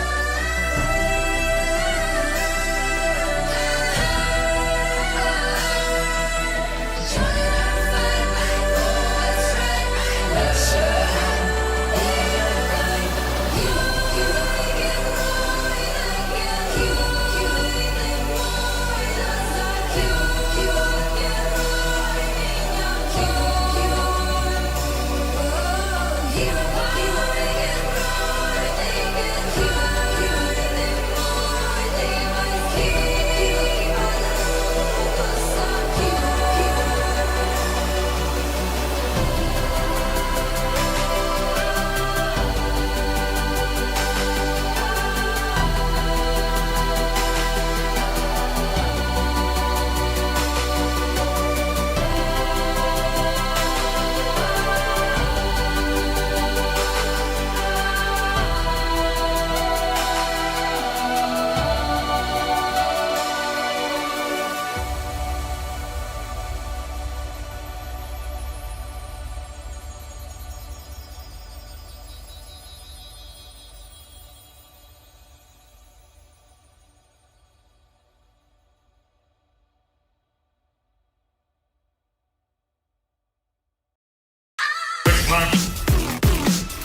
like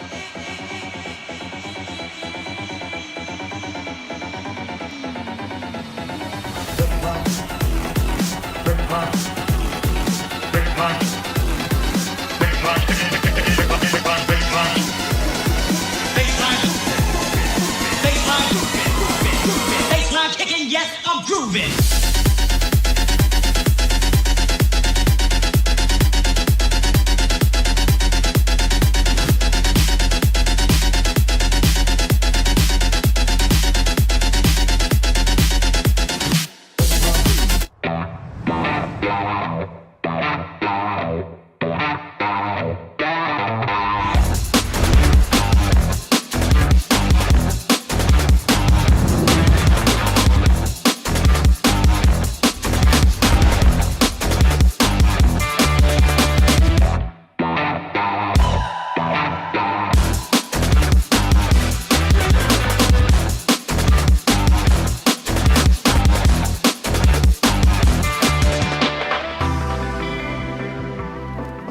We are Lausanne Esport and we aim for top 1 this season.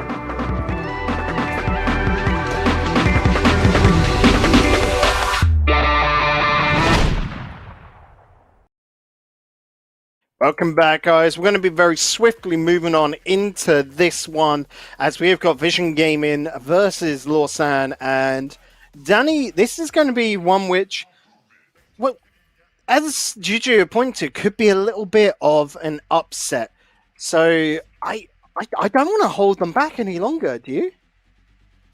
I do.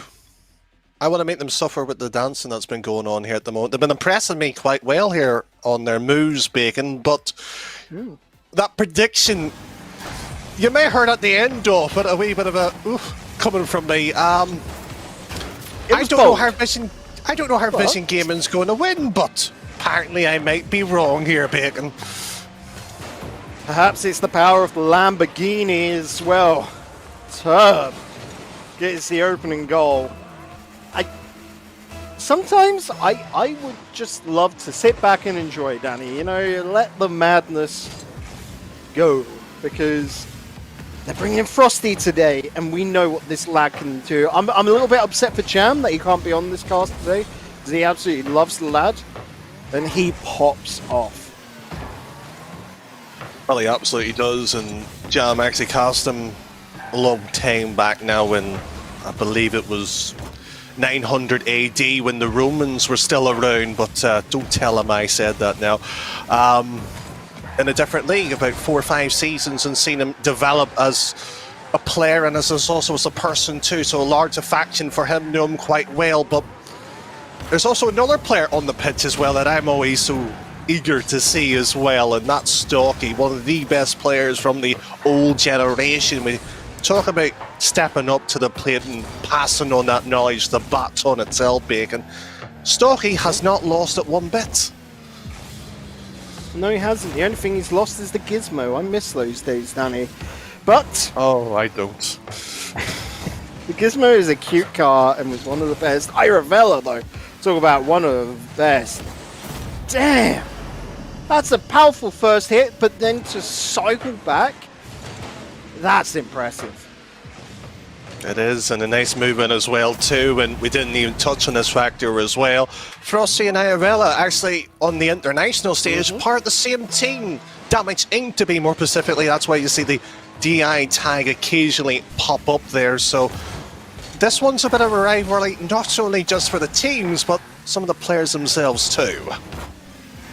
It is such a good match, and it's one that so for me, it's interesting to see where Lausanne is this season, because they're not hitting as hard as they used to be. That should just be taken into account what the rest of Switzerland is doing, is step up to the level. Talk about step up to the level. Turb right here, looking very comfortable in that Lambo as he wants to connect with Splash, but Splash a little bit too late. Good pick up by Frosty. He's going for the second touch, and well read by Sapphics. Too bad, and Crabble the same move across, and you don't talk about Lausanne as well. In fact, of past rosters as well too. We've seen Juju earlier taking probably the most shock victory of the season, but if you haven't watched it, of course, the VODs of course are heavily available here on Twitches too through TCSEL. But Bacon, the point that I was trying to get towards too is you talk about the quality and moving up to as well. Is TCS maybe even reaching to that point, and this is just hypothetically and me workshopping a bit, a second tier, maybe another league perhaps coming into play, because it's shown how successful it is already, so surely there has to be a possibility of that. No leaks, Danny, no leaks, come on. Just hypothetical, guys. We cannot That's all confirm hypothetics. anything right now, but I'm pretty sure peeps out there would want it. All we've got right now, if you want to get into it as well, is the one division, 10 teams across the whole Switzerland, across 9 weeks of league play, and then, of course, the playoffs and the LAN finals. If you want to have a chance to make it through to next season, just like Vision Gaming did last season, Danny, then you've got to take part in those Challenger Cups. And well, Vision Gaming, they took their chance, and they are still taking their chance and running away with it. Credit to them as well, and let's briefly mention their position on the league table, sitting bottom Vision Gaming, but how stacked it is, how the experience is worthwhile too. But yes, they came to the same system, and it has produced some excellent players that are sitting reigning on top as well. So it's not too bad either. But they have to get a win, because frankly, I think if they go 0-5, Bacon, I think that near enough secures them bottom 4 as well, presuming her game differential and all the results go into favour. So frankly, must win today. Simple as that.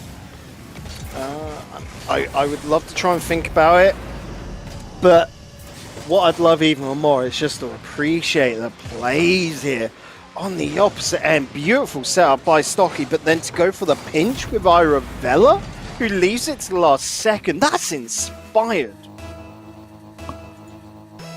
Not too bad as well, but sorry, Bacon, I've got an Abacus out right now. It's doing its numbers on the line at the moment. But speaking about doing numbers here, Sophia, I just need a wee check or two from Sapphics itself there. Fouled the save off the wall and Stocky in, bumped and curls around. So the first 2 series, we've seen some pretty clean play. This one is almost like Groundhog's Day. Somebody's got to lose, and well, let's just say who gets over the trench first will win this.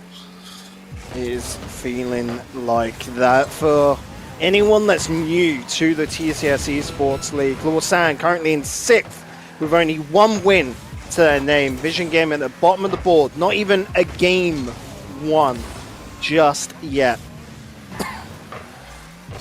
This season has been weird, and I guess all the wins are hogged by the teams at the top, and we're at that sort of, not desperation point, but the real you've got to prove yourself point where the mid and bottom teams will start to spread out. Every game's so important. With that, game 1 going to be decided by another OT here today, Danny. Oh, it's fabulous. They must have known I was on today. The players love a good OT, and it's just unfortunately been ruined within 11 seconds. Thanks for that, Suffix. Oh. I mean, we'll take this nonetheless. Frosty over 40, and I can't blame him. Naturally, in that position there, you think your opponent's going to throw it off to the, what for us anyway, is the right-hand side of the screen. For him, it's his left. And you think, with more space there, that's the bigger target for him to aim at. And it's almost you're flipping a coin. It's a 50-50 decision there.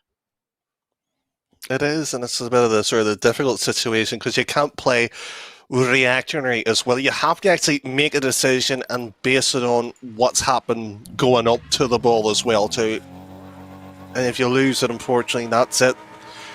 But Bacon, it's only game 1. Yes, it was an OT 1-goal game. Plenty of today's series has been of similar footing.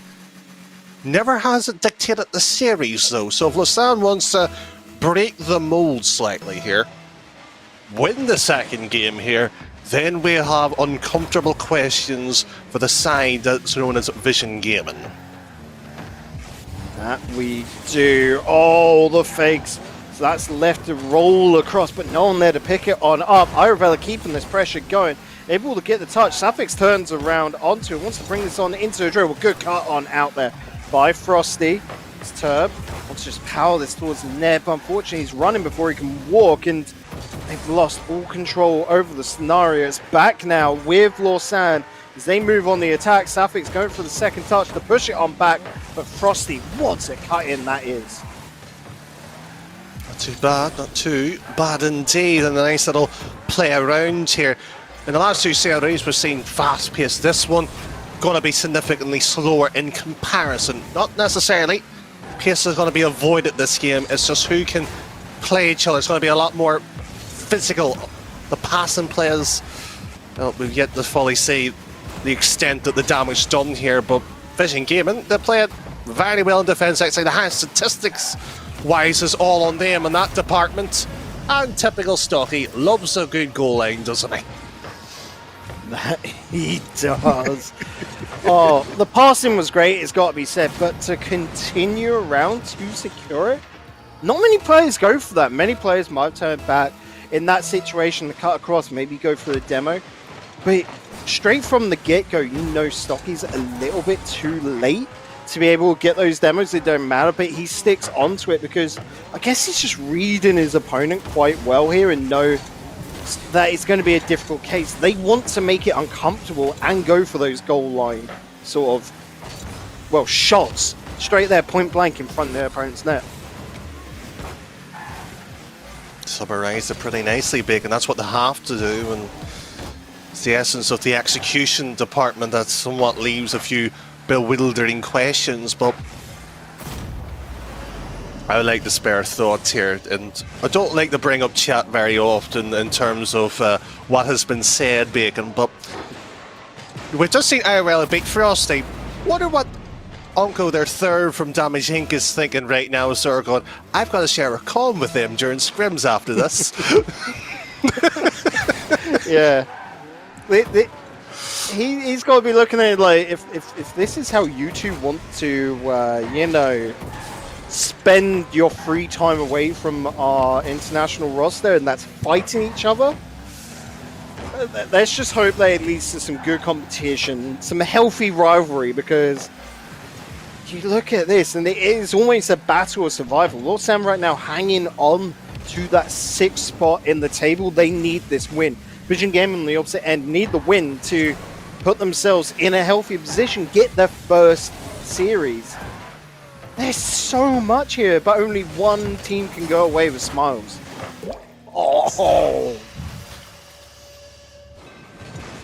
There'll be a few grins on this one. Just want to take a moment, just appreciate the shots here, and IRL just been unfortunately not getting to see it, but Bacon, this has been a strange evening with this series alone here, because nothing that has seemed to be going to plan for either side, but Lausanne's got the better of the two, and the passing plays yet to really come into vogue here, so something's got to change here, and I don't know who's going to do it and what's going to be the adaptation. This is almost nice to be slightly baffled by, Bacon, for a change. Hashtag clueless casters. That's it. One less an insult. Right now, I don't mind. Oh, Splash so close. That would have been a great response. But again, right to the line, and look at how Vision Gaming almost, whilst they're still holding on to the ball and they're keeping the pressure going, against any other team, that would have been super risky and so costly. Lausanne, things are just not clicking, and I'm not pointing a finger towards Irovella. Something's going on between Safix and Stocky for them just not to look like a good duo this season. We can't necessarily sort of point out Irovella to sort of, well, it's his fault being the new third. You've got two there with the most experience within TCS2. The fact they should know each other's game reasonably well. It's a fair point that they haven't been linking up well, but they have to find something to get it sparked going. Is it could just be an off day, Bacon? I would like to put that down to a reason, because Safix and Stocky played fabulous last week. They played not too bad in the week before that during the break as well too, so I'm just presuming that something just hasn't fired and sparked them off here. Otherwise, was also slow starters in their match. Cost them, but Lausanne doesn't seem to be an issue until now. This worries me so much. Frosty just... It's like Irovella and Safix weren't even there. I don't know what's going on. And I don't want to hand... Like, that's just Lausanne looking at each other, and Safix just a little bit too late to know. They've got trust in each other, and that's good, but the trust just doesn't feel well deserved. But at the same time, you can't say don't trust your teammates, because that's going to only make things worse. There is no answer that is perceivable to us right now, Danny, is there? And that's intriguing in probably some of the worst ways possible.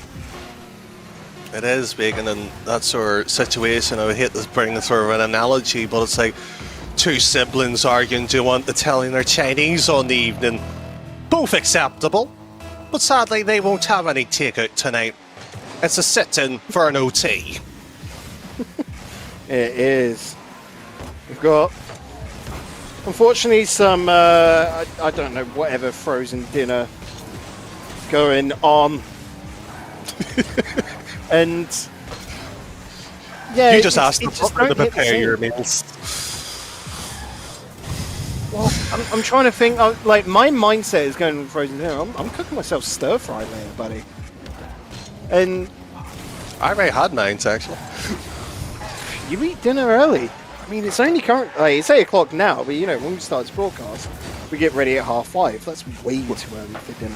When I get asked to cast bacon, I prepare and have everything ready.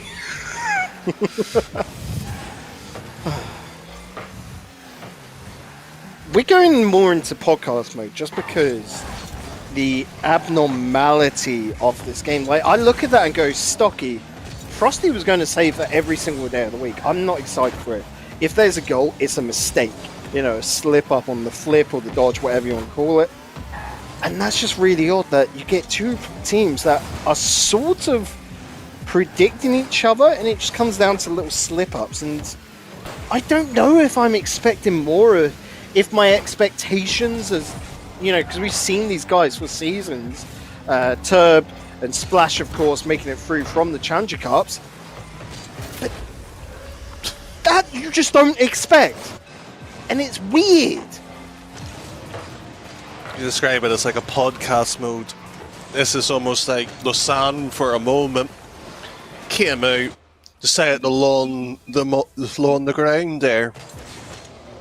Decided to do it by hand, no reason why there. They could have made life so much easier, boot the ball away.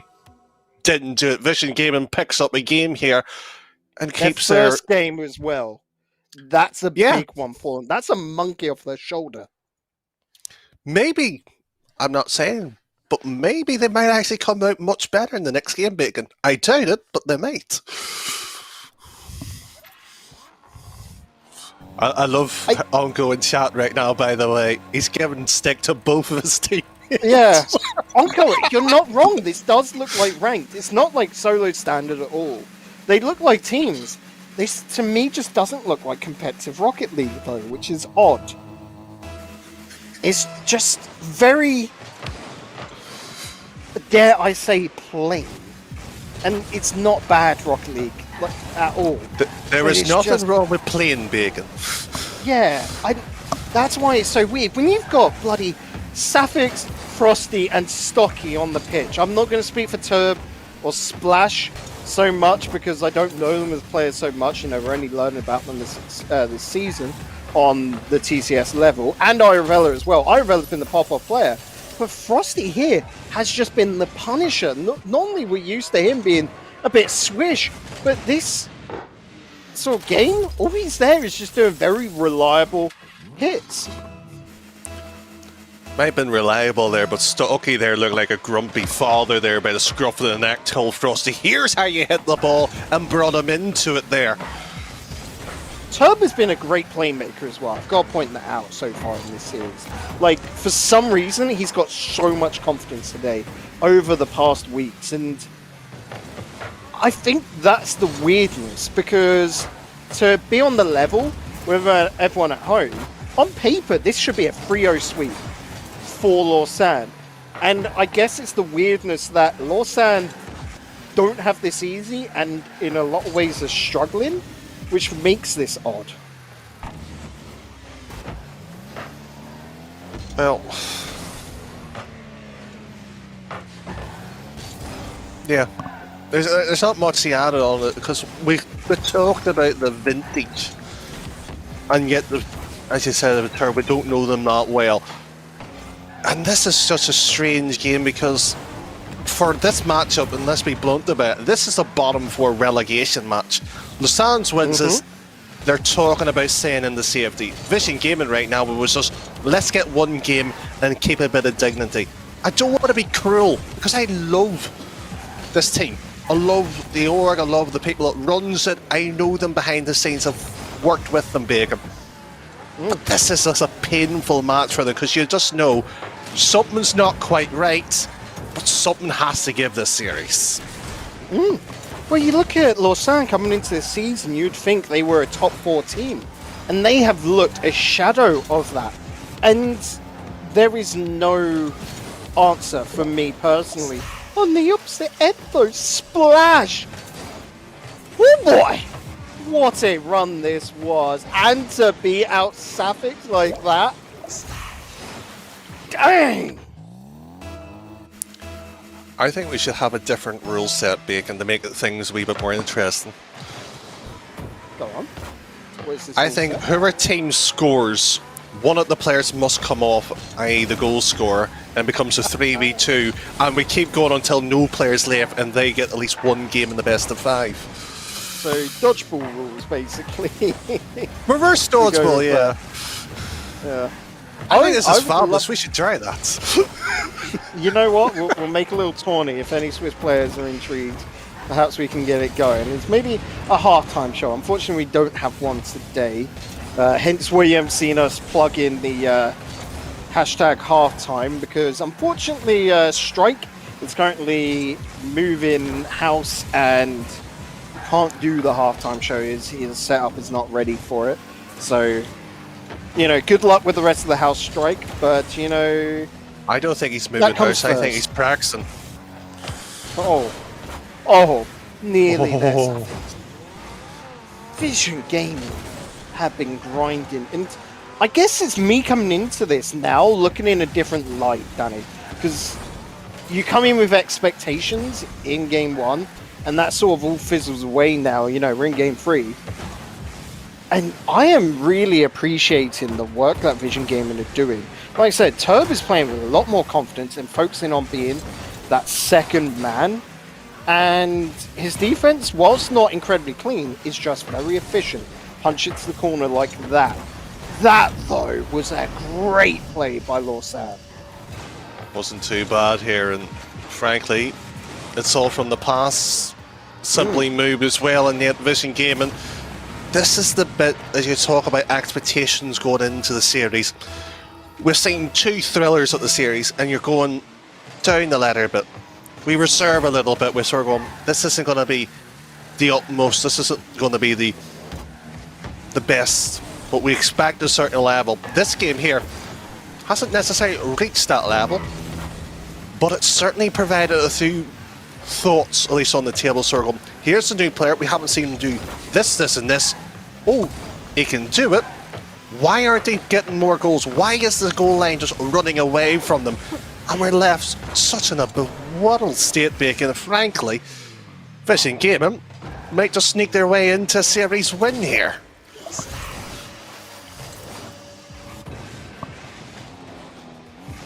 Great punishment by Splash with the sniper shot. And the last sequence from Lawsan, for me, emphasizes all the problems.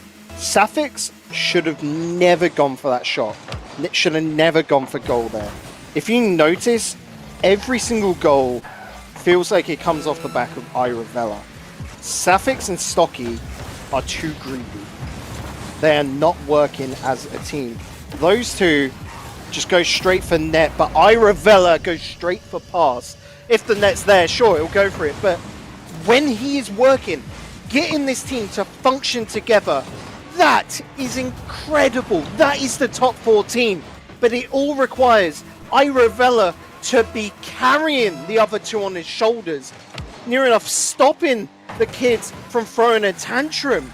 And I'm being harsh here, because that's what we expect from Lawsan. We expect that high caliber. We expect the top 4 team, the team going to land.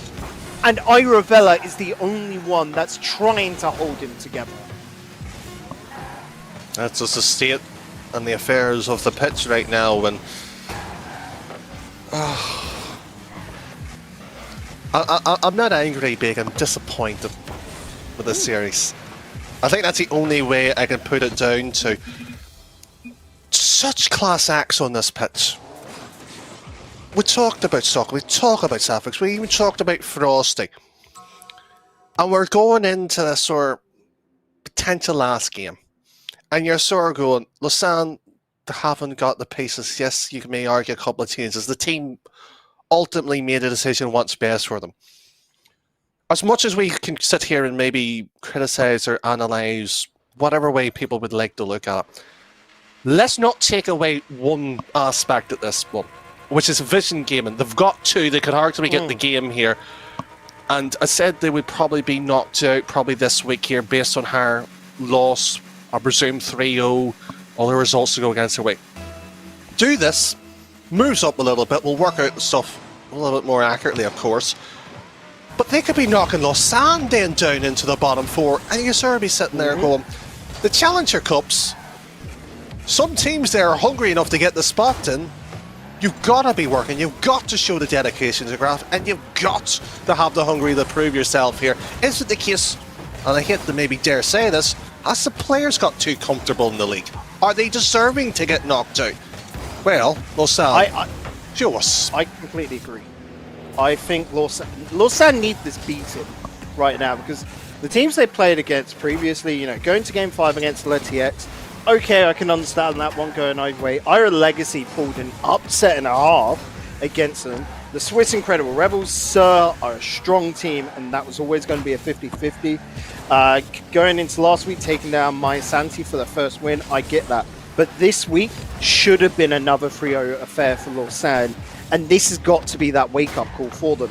Vision Gaming, take this now.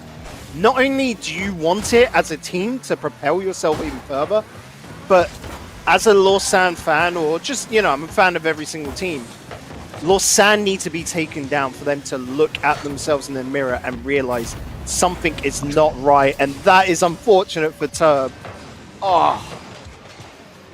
Arguably, Turb's probably the best player in the pits. He did not deserve that. He's played well and moving across there. And anybody who sits there going, these casters are too harsh, feel free to direct all the complaints my way. I'm going to be the villain tonight, Bacon. Because I came in with expectations. I came in here with a lot of love and appreciation. Slash, so close. And it has been misplaced here by Lausanne tonight. I would hate to say it, but this is the worst performance I think we've ever seen from them.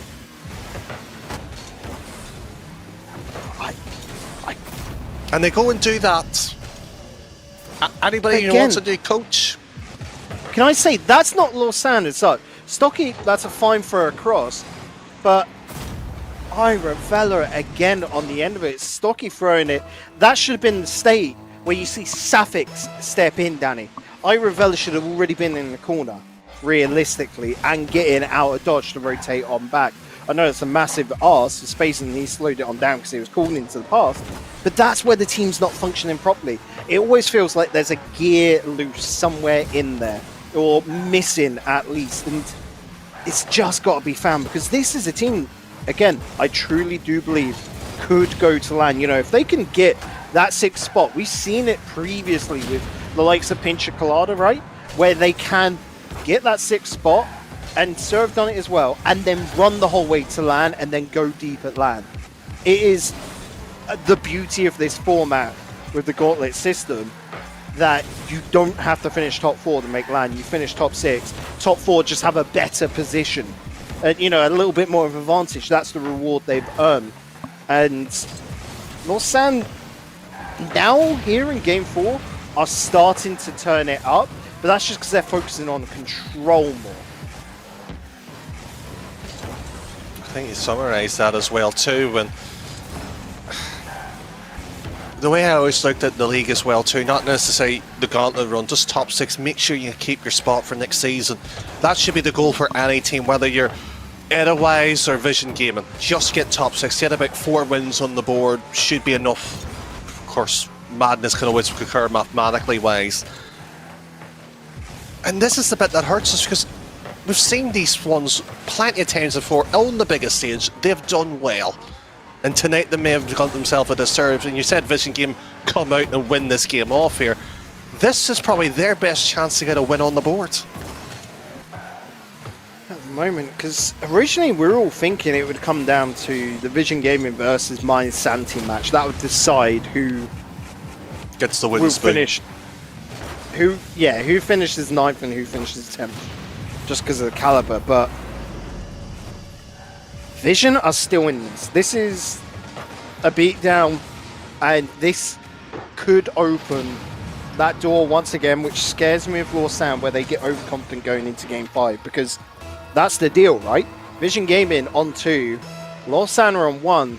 they've got to keep playing at this level, and it's been a very weird game for them, very uncharacteristic of Lausanne, where they have just played a very heavy controlled game and looking to force out 50-50s, and it feels very unnatural for them, but it's working because they're going back to basics. They're going more to foundational Rocket League, and I'm very pleased to see that they've made that adjustment. It's okay, baby. I'm here for you. Thank you. I'm also really happy I got to say wooden spoon. I haven't got to say that in the league table in a very long time.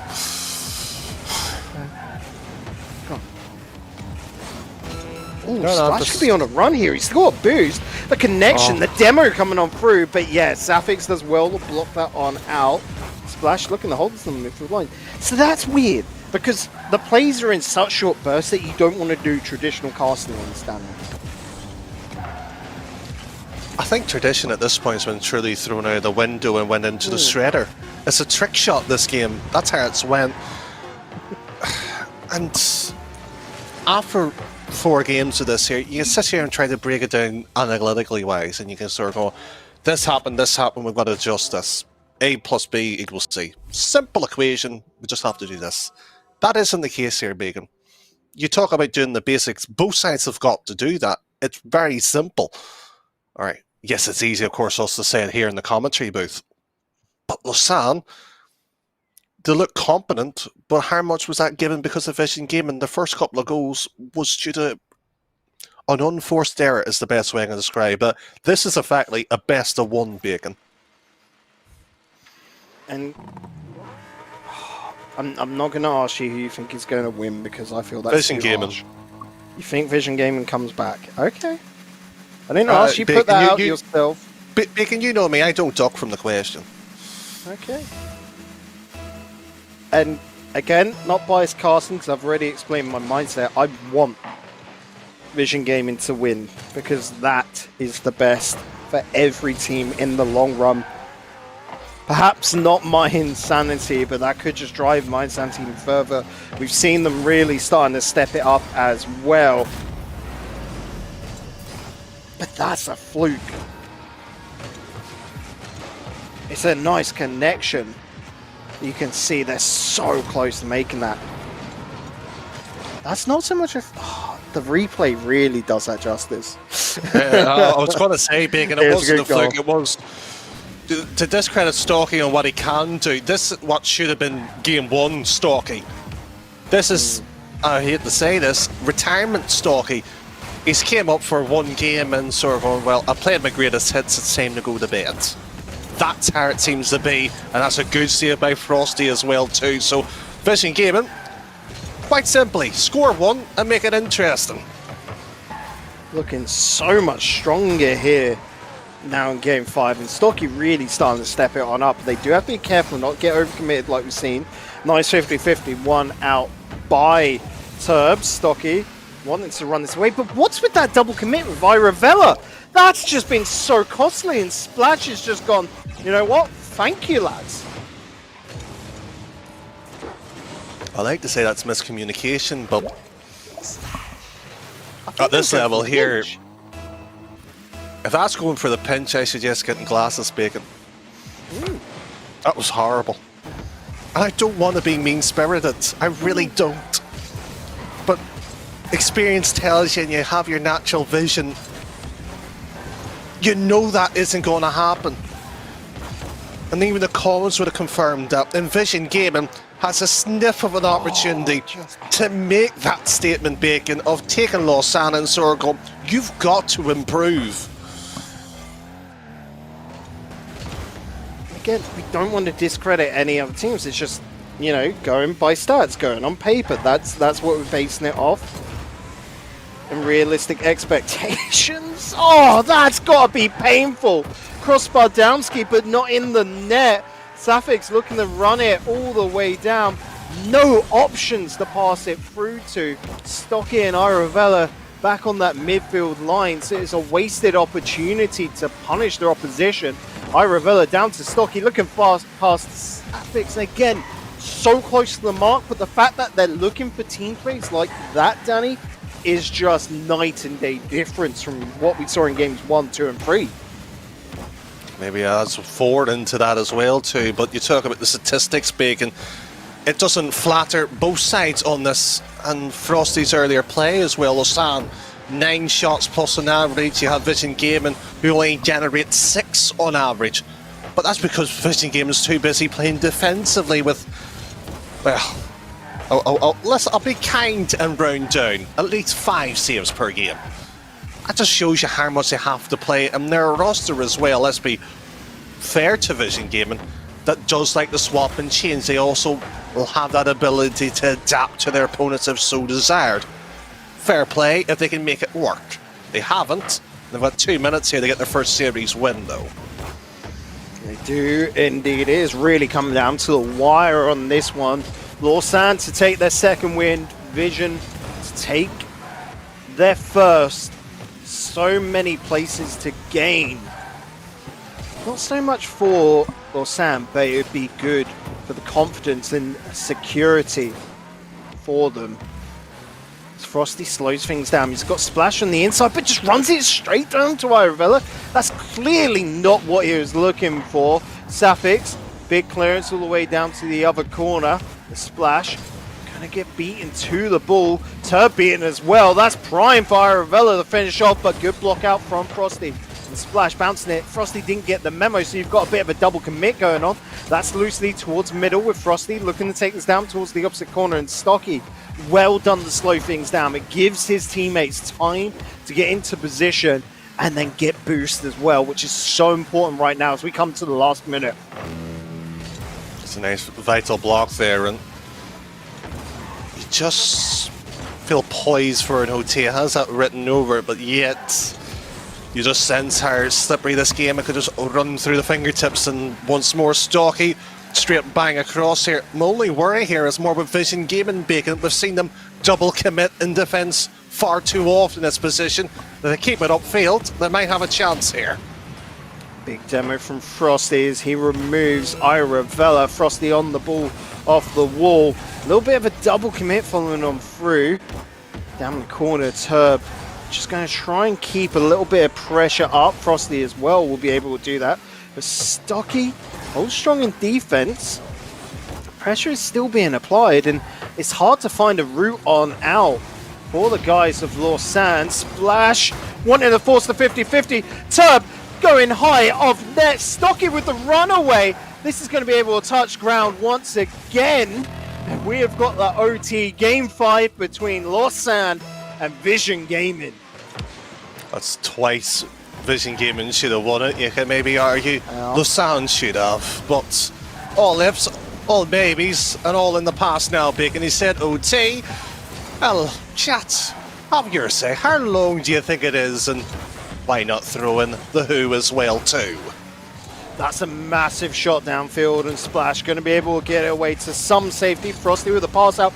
Massive clanger all the way downfield, but Iravella is able to get a touch. Turb allowed to step on in, but Iravella going to just go for a cheeky little block out. It's a bouncer round the corner. The drop down, and no, the post denies it. Frosty should have got the goal. Once again, Vision Gaming are left wanting. Stunned. Slightly salted may have unfortunately took the grinders earlier, but this one will leave everybody frustrated with that one. That's a good demo. At least open the door. Frosty keeping a calm head. The infield pass for the shot, and Splash has done well, but too high and not in the corner. Requires the second in the form of Frosty. Quick shot. Wide it goes. Bacon. Accuracy eludes both at this crucial time. There's so much pressure being applied by Lausanne here. Iravella with the pop-up. Who's going to be on to it first? Turb. That's an easy pickup for Stocky. The ball's so slow. He's got no boost here. Splash does pick up the 100 in the corner. So should be able to get a touch here. Just looking to put it into space to give it a little bit of breathing. You can see the focus from Vision Gaming as they look for boost to try and get their way on out of defense. It's a good idea, but they've left that ball up for Iravella. Pushed off wide towards the corner, 50-50, won by Frosty, but that's in the mid. It's never going to find Turb. Splash, going to look for Turb now as that bounces around the corner. Turb can't finish it off, and it is going to linger down to the corner. Turb on 0 boost is massively overcommitted. Splash is the only one back, and Irabella beats him to it. Lausanne take it in Game 5 in the OT, but this one truly was too close to handle. The greatest chance for Vision Gaming to pick up a series win, and they said no to it. Challenging that heavy as a third man is sadly criminal. Oh, it's painful to watch on the replay, and yet, Bacon, I generally do not know what to make from this series, because it wasn't a battle for a win, it was the battle not to lose. That's the best way I can put it. It, in two different cases, was survival. Lausanne to try and recover their season, because Lausanne from here on out, it's got to be said, have got the big dogs to go up against. Naturally, they've got their closest rival in Sparks next week. After that, they've got the run of Salty, then Coconutters, and then they finish on Edelweiss. So, with their current performance, to me, the best Lausanne can look at is 3 wins. And that's just because, I mean, we've seen the caliber of Edelweiss, Coconutters, and Slightly Salty, right? So that's, I don't want to be too harsh to the lads, but they're just on a whole nother level, it feels like, this season. But for their opposition in Vision Gaming, take that as a bolster. Take that as that's what the mid-table is at and how close you are. Vision Gaming have been picking up. Frosty, this is his first week on the roster. You know, he hasn't been able to play up until now. You've got 4 more weeks, and you as a team have got Letty X, possible winnable game, of course, there. You've got, I'm looking at it now, Alexi, possible win right there. On top of that, we'll be looking at Swiss Incredible Rebels, possible win, and Mine Santi, very possible win in all of them. So the hardest is done for Vision Gaming, but Lausanne, it only gets worse. So you've got 2 incredible different stories here, and Vision Gaming, take pride in your work today, because this is the best we've seen the team, isn't it, Danny? It's the best we've seen it, and as much as we can say that is what they can do, it's what is next. And Joe, I'm just going to leave it with the question mark. What is next for them? Because I want to know what the answer is, and well, let's see if they're smart enough to work it out, Bacon. And I'm sure you guys are asking, what's next for the stream? Well, to put it bluntly, you should already know what's next. We've got an interview, of course, coming up. It's with the winners. It's with Lausanne, and it's going to be with Arabella after this break. Don't go anywhere. It's TCSE Sports League. I'll see you on the other side.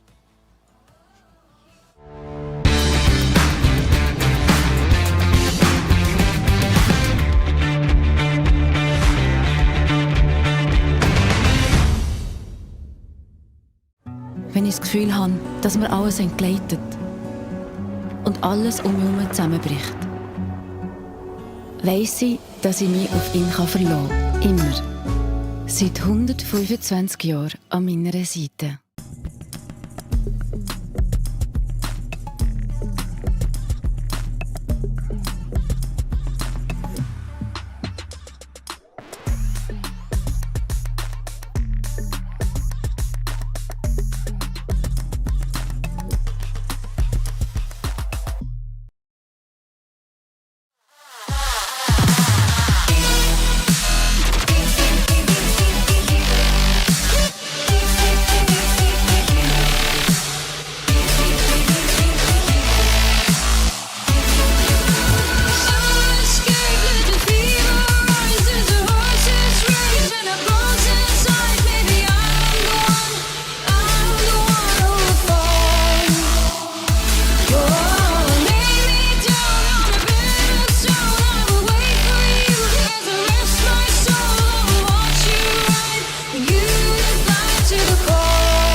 Welcome back, guys. We have got Iravella in the commentary booth with us, and straight up, a very hard-fought win. That's the second best of 5 going the whole way today. And how did it feel for you guys on Lausanne there, Iravella? So, well, I have to say in the beginning, we kind of didn't feel like we didn't feel comfortable at all with how we wanted to play. That's partly because, I usually play a lot differently in my other team. And so after game 3, we said, all right, we're going to play like this now. We adapted and it worked, I think, yeah. I mean, we won, so it's good enough. Well, good enough, and I would like to mention one thing. We mentioned in the commentary, funny enough, as well. Frosty was on the opposite side as well. Was that more a Lausanne win, or just maybe to teach Frosty a lesson of interest? Well, we all know what it is. I'm not going to say it. If you're interested for a new third, I am LFT, by the way. Just saying. So, looking at that one as well, what is the goal now for Lausanne? Because as I alluded to on stream, next week you guys have got Sparks, but then after that, it's the dreaded triple run as such. Slightly salty, now proving themselves as a top contender, but then after that, Coconutters and Edelweiss. So, is it going to be a case of take Slightly Salty, beat them next week, accept that maybe the wins after that are going to be harsh, but looking at how we're playing this season, you should be good into that top 6 spot and then take it through in the playoffs? What's going through the long-term sort of mindset for Lausanne right now? Oh, well, we just definitely want to be in the playoffs. That's the most important thing at the moment. So we're going to do everything that we can to reach it. Fairly straightforward, we're going to win all the games. No, when you mean win the game, was convincingly 3-0 or similar like how you've done it with a 3-2? We're going to make it as close as possible just so you guys have something to watch. Don't worry. Oh, just for the content reasons, obviously. Of course. Well, my poor heart sadly can't take it as much. Maybe Jar Jam, maybe next week. But I do have one question on that regards, if you don't mind. When you talk about close series, and you did mention about adapting into the series, I understand it's somewhat of a new roster to an extent, moving and trying to change it. How long does it, or how long do you think it's going to take to actually solidify? How long do you think that process to become, I'm not trying to say you're not a top 6 side right now, but actually confirm that as a statement? How long is that going to take, do you think? Well, it obviously depends a lot on how much we play together now with scrims, etc. I don't think that we have a big problem with the rotation now that we kind of know what we have to expect from one another.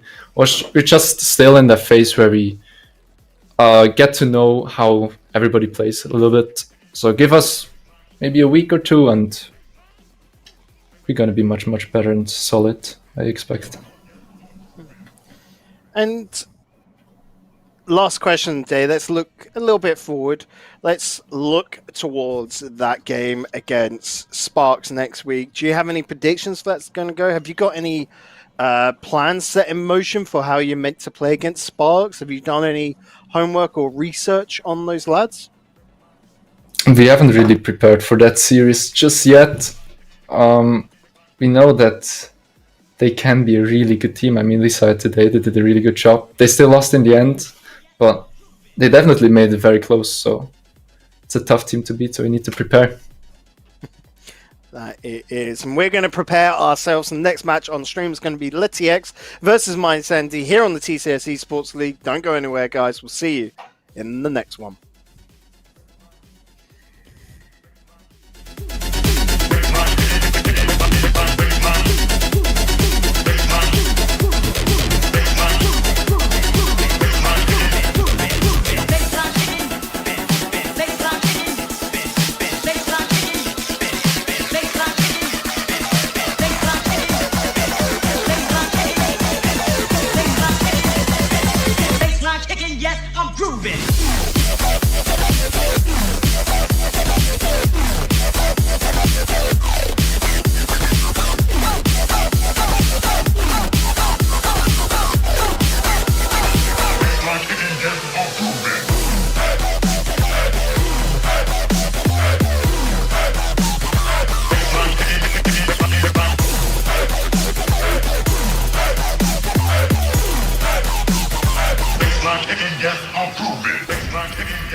I still can't get over, Danny, that they printed the TX like logo out on a flag. It is glorious, isn't it?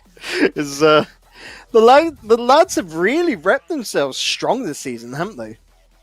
They haven't done too bad, and it's probably in my top 3 in terms of the intros. I'm still a fan of the slightly salted version at the moment, but shall we maybe allude more into the actual breakdown in the series, if you don't mind, Bacon, because today was interesting so far. Some results not going as expected. This one here, last series was battle of relegation. This one, similar footing, but there is maybe a caveat to a top 3 finish, maybe eluding one of them.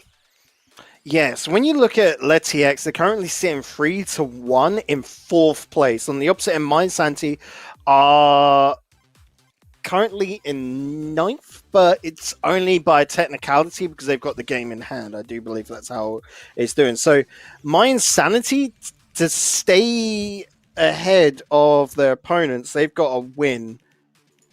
I'm trying to figure it out. A game here to actually draw with their opponents. If they can take 2 games, then they go ahead.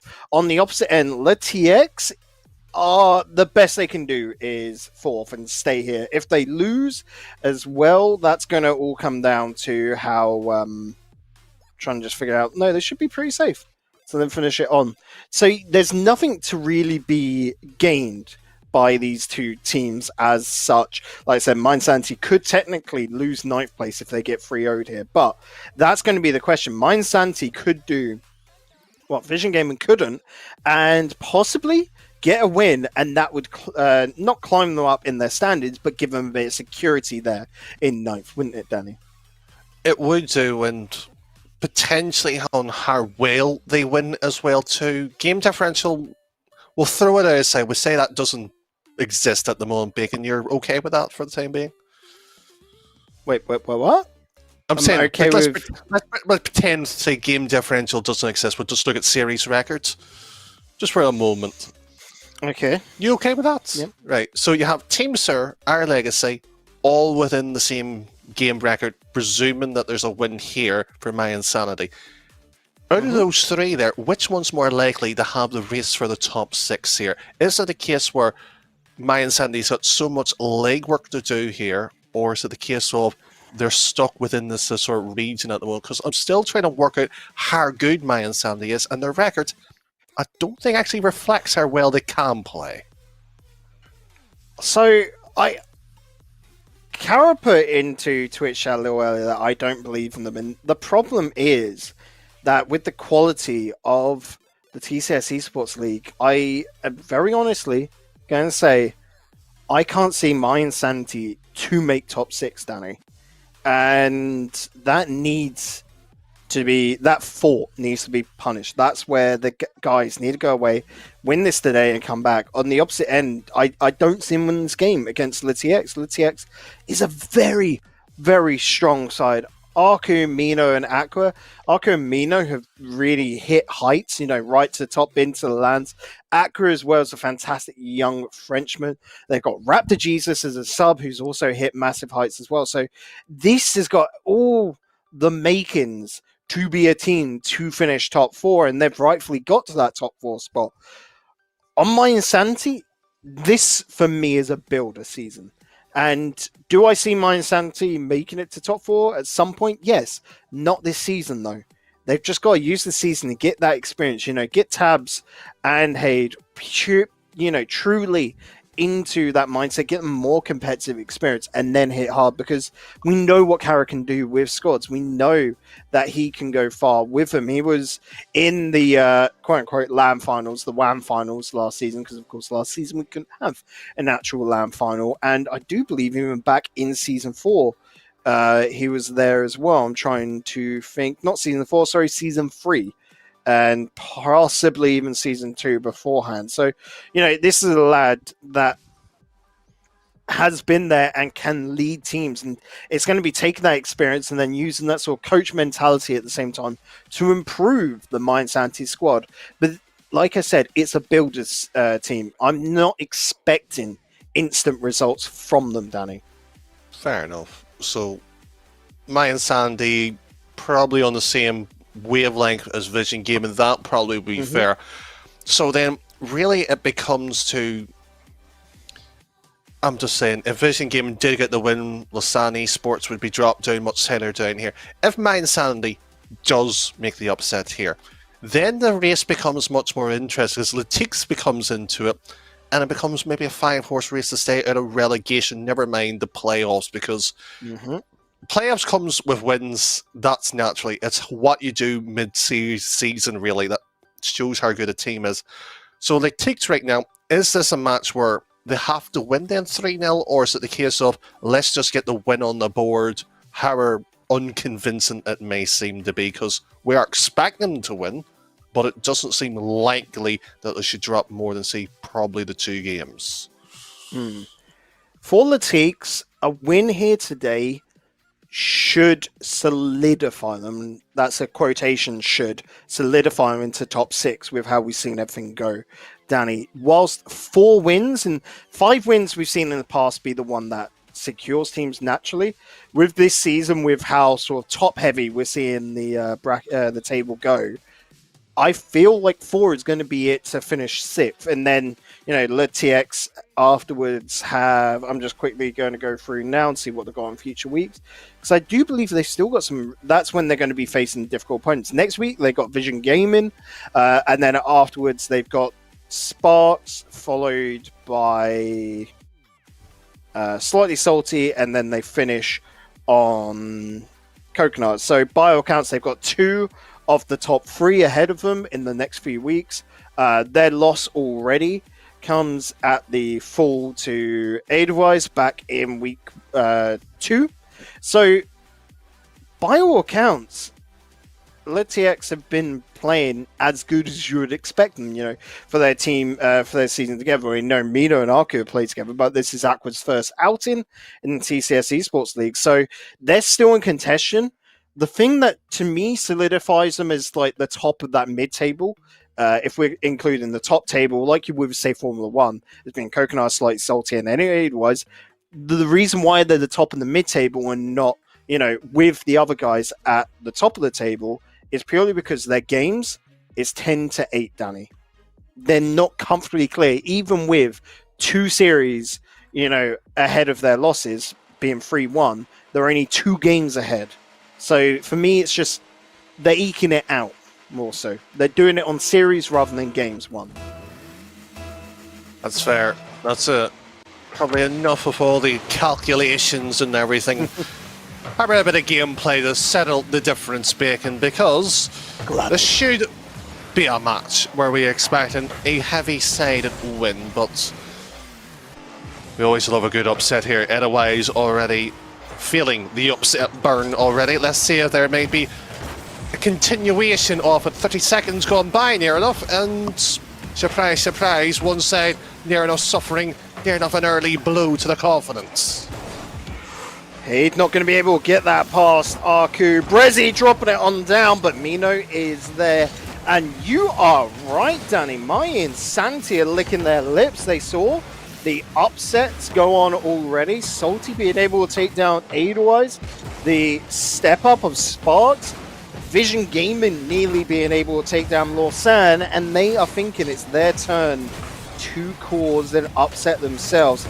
If they can, well, we welcome it entirely because it makes our lives so much more interesting as spectators, doesn't it? It brings LeTX solidly into that midfield contention instead of being safe. And of course, it brings a lot of other teams down into that relegation zone as they will join the other teams at one win. Mino towards the net, and Kara, that's a great little pickup and a force of the 50-50. That follow through though by Haid wasn't, that gave way too much pace, and he needed to keep it slow into himself instead of charging at it. Wasn't too bad, as you said, and you talk about that leadership role, the ability to coach as well too. Multiple teams reaching the line as well too as a player, so understandable how well he can play. And that's a very smart demo as well, leaving it to the middle of the pitch if they wanted, but Harbour at the back of the net as well. And so far here, my and Sandy, the roster that we're sitting having a conversation as a building side, might just be the team that plays spoiler as well. Especially when Haid almost got a gimme there. The runaway goal almost happening. Brezzy has to back off as Carrot got caught up in the corner, and they need to buy time. That was almost a little bit of a fake, but the ball wide of net. Kara looking to get its way. Arku wants to keep this in a very dodgy situation. Mino with a solid shot, and that's going to be Kara to the net. Halfway mark, near enough exactly, Danny. And it's 1-0 towards LeTX. It's not too bad, and it's a lovely strike into it as well too. And I just had a small realization as well, Bacon, here. And I haven't fully checked the schedule here, but Edelweiss has lost one. Coconutters and City Salted, of course, still a play. And the Teaks, you know, busy schedule still up and around here. Could we see Edelweiss step out of the top three for the first time? Because this could be a side that may just do it. I'm gonna... Ooh. Possibly not. Is that making a good statement against it? The cattle was brewing there, and it was worth a thought, at least in a biscuit too. So if LeTX win this 3-0, they only move up to positive 8 games. So they'll still remain in 4, but it does bring them that much closer, Danny. And the issue, like I said, they've already faced against Edelweiss, and at the same time, LeTX still have Salty and Coconuts to face off against. So for the comparison between the two, I think it's too early, but perhaps, who knows? LeTX, when they faced off against Edelweiss back in week 2, it was a close game in games 1 and 2, but then Edelweiss had figured them out. So for me, that still gives Edelweiss some higher recognition over LeTX.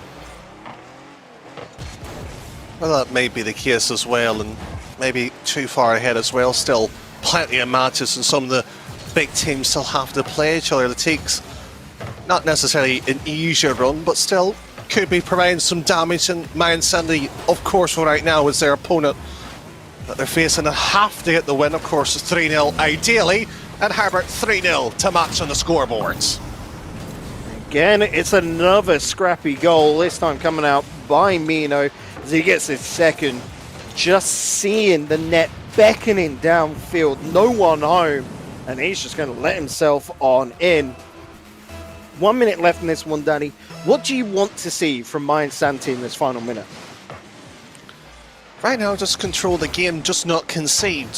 As daft as it sounds, if it was the coach right now, play very comfortably and pretend it's 0-0 for a minute. Just see if you can play for a fake draw if you want. Let's not try to get a scrappy goal. Just consolidate, play what you can, and see what it takes you.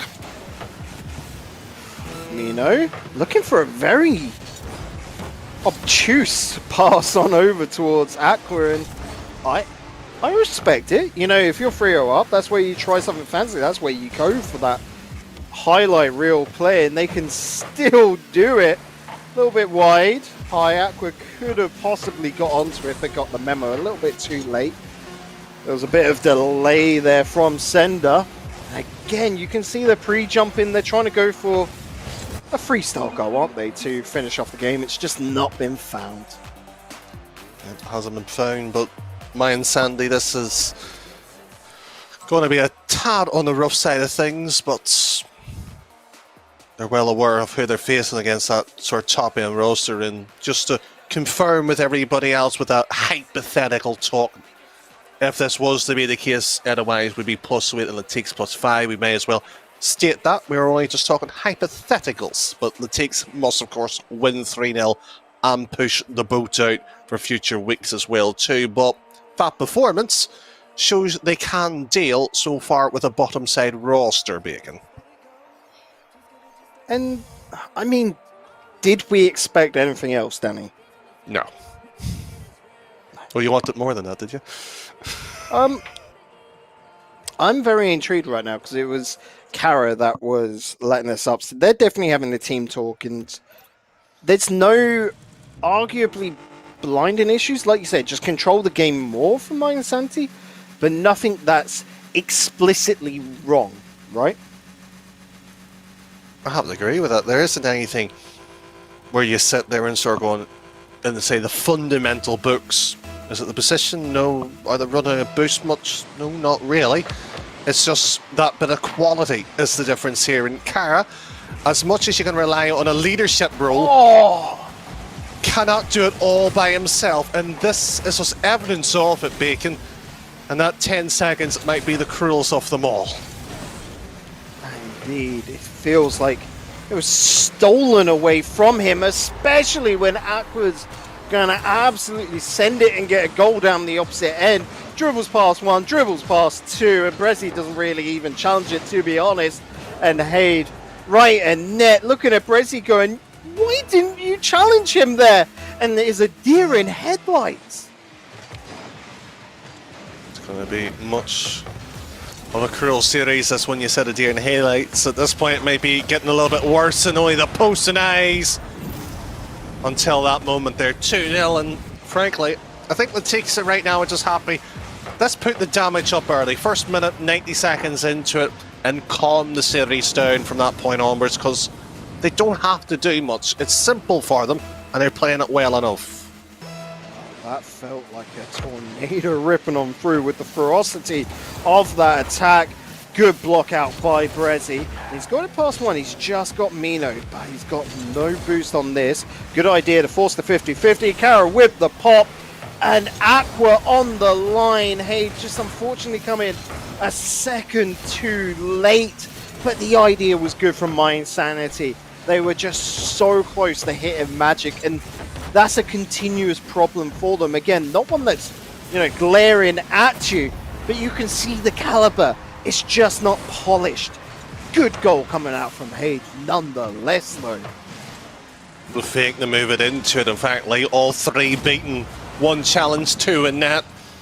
Swift, accurate play. This is a bit more that we wanted to see.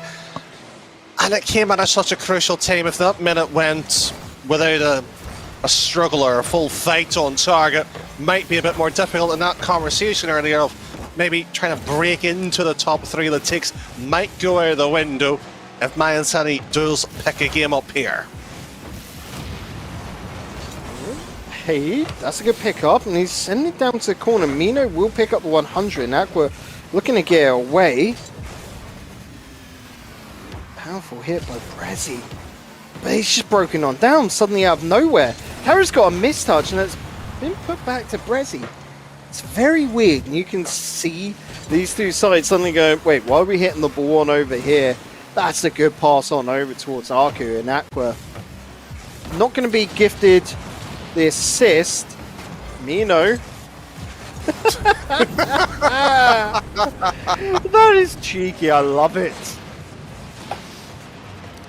I would love to see a 1v1 person myself in the Swiss scene. I think this would be fabulous after all the toying a bit of fun we've had so far tonight, but normality restored with a lead, Bacon. That's one way the Teaks be looking at it. Cara, however, we've seen this one before. Lessons learned. Cara feels like he's got the weight of the world on his shoulders. And you know what? Sometimes that brings out the best in him. The captain has to step up. Massive respect. Wonder what was said in that team talk, Bacon, because we've heard, you know, some professional coaches release their talks mid-matches, you know, Verge, you know, Gregan probably into that sort. We'd love to see what if TCS could maybe facilitate that maybe for the future, or even New York's doing it, because it would be great to see, because it gives them more insight to what the team are able to respond. And that was a nice pass and play, sadly not the part to finish it off. I completely agree with you. I'd love each week, you know, like how we get different like team videos and that all going on. I would love a comms video each week put out by TCS, but I love this as well. Again, just going for the pass. Aku, just very simple on a pass. Don't get me wrong, Aqua's coming in super hot with the pre-jump, but that just is so neat and tidy. Credit to him. And as much as the series has calmed down with all the frills, Bacon, it hasn't necessarily disappointed with the goals here, because there have been some quite tricky plays to an extent to get it right. It has to get the passing spot on perfect. If not, it's gone. And that's a nice setup. Sadly not scored here. So the Teaks, they haven't came out here necessarily without a game plan. They've executed it, and it's been a well thought match. It has been, and again, no faults from either side. The Teaks, in their natural style, if you didn't, you know, sort of recognize it from the Vulcan salute and such like that, they're going for something fancy. They enjoy themselves. This is a little bit risky. He needs to punish, but he's just so slow into that. A bit too cautious. They need confidence right now. Maya and Santi, they need to sort of, like you said earlier, take control and not just wait for a slip up. A double commit like that that's a sin. I have to agree with that. And so far at this point, it was on the pitch here, and no boost is coming at a premium. Still feels far too slow, especially if you're Maya and Sandy. The slower it is, the better it is for them, but they aren't getting enough into the play for them where they can actually string a couple of plays, maybe attack more.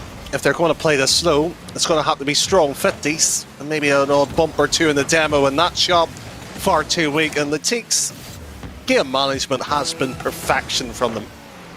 Well, you look at how Monsanto want to play, and they need to start bringing out shadow plays. Breslin needs to chase up on this. He should have been onto that and then allowing Cara to follow up behind on his 25 boost, picking up small pads.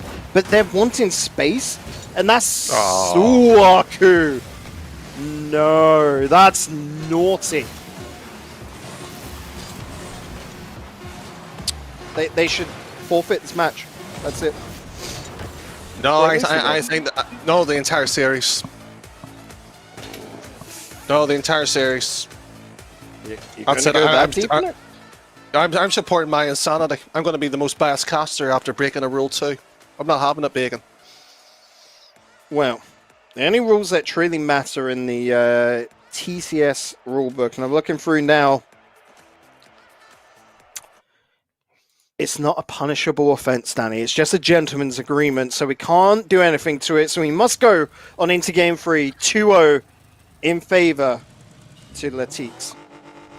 Well, that may be fair enough, Bacon, but under sportsman's rule, I'm going to politely shun them and boo them. Then. Like I'm doing it now, not report server. Sorry, I'm reporting. Where is Aku? Right there. I can't report him. It's a private match. Boo Psionics on that. I want to report him from unsportsmanlike conduct. Shall we both agree after 3 we give him a nice boo. Or a horrible boo in this case. I think Twitch has already done it as well, and we've already shunned him enough. Let's get into this game 3. Okay. Camino, he couldn't get the touch. That's a decent touch by Caro to put it off wide. Brezzy with the pickup, but he needs an option here. He needs someone to be able to get onto him or someone to chase up. Mino just worked that very well to get it on out. Good save by Hade. Can he Not follow? too bad. Oh, that's painful. That is. He's trying to hit that ground volley, and that's a difficult shot. And both sides are playing such a shaky game at the moment, and I don't know why. The takes have been solid performance here, and I understand why my sanity is having a difficulty. They're playing from game down, and yes! What a shot! That treats it better! Stick it in! Sorry, I And- just don't support any team that breaks rule 2. Yeah. This is the issue I have with my insanity. Why is this not a constant way to play?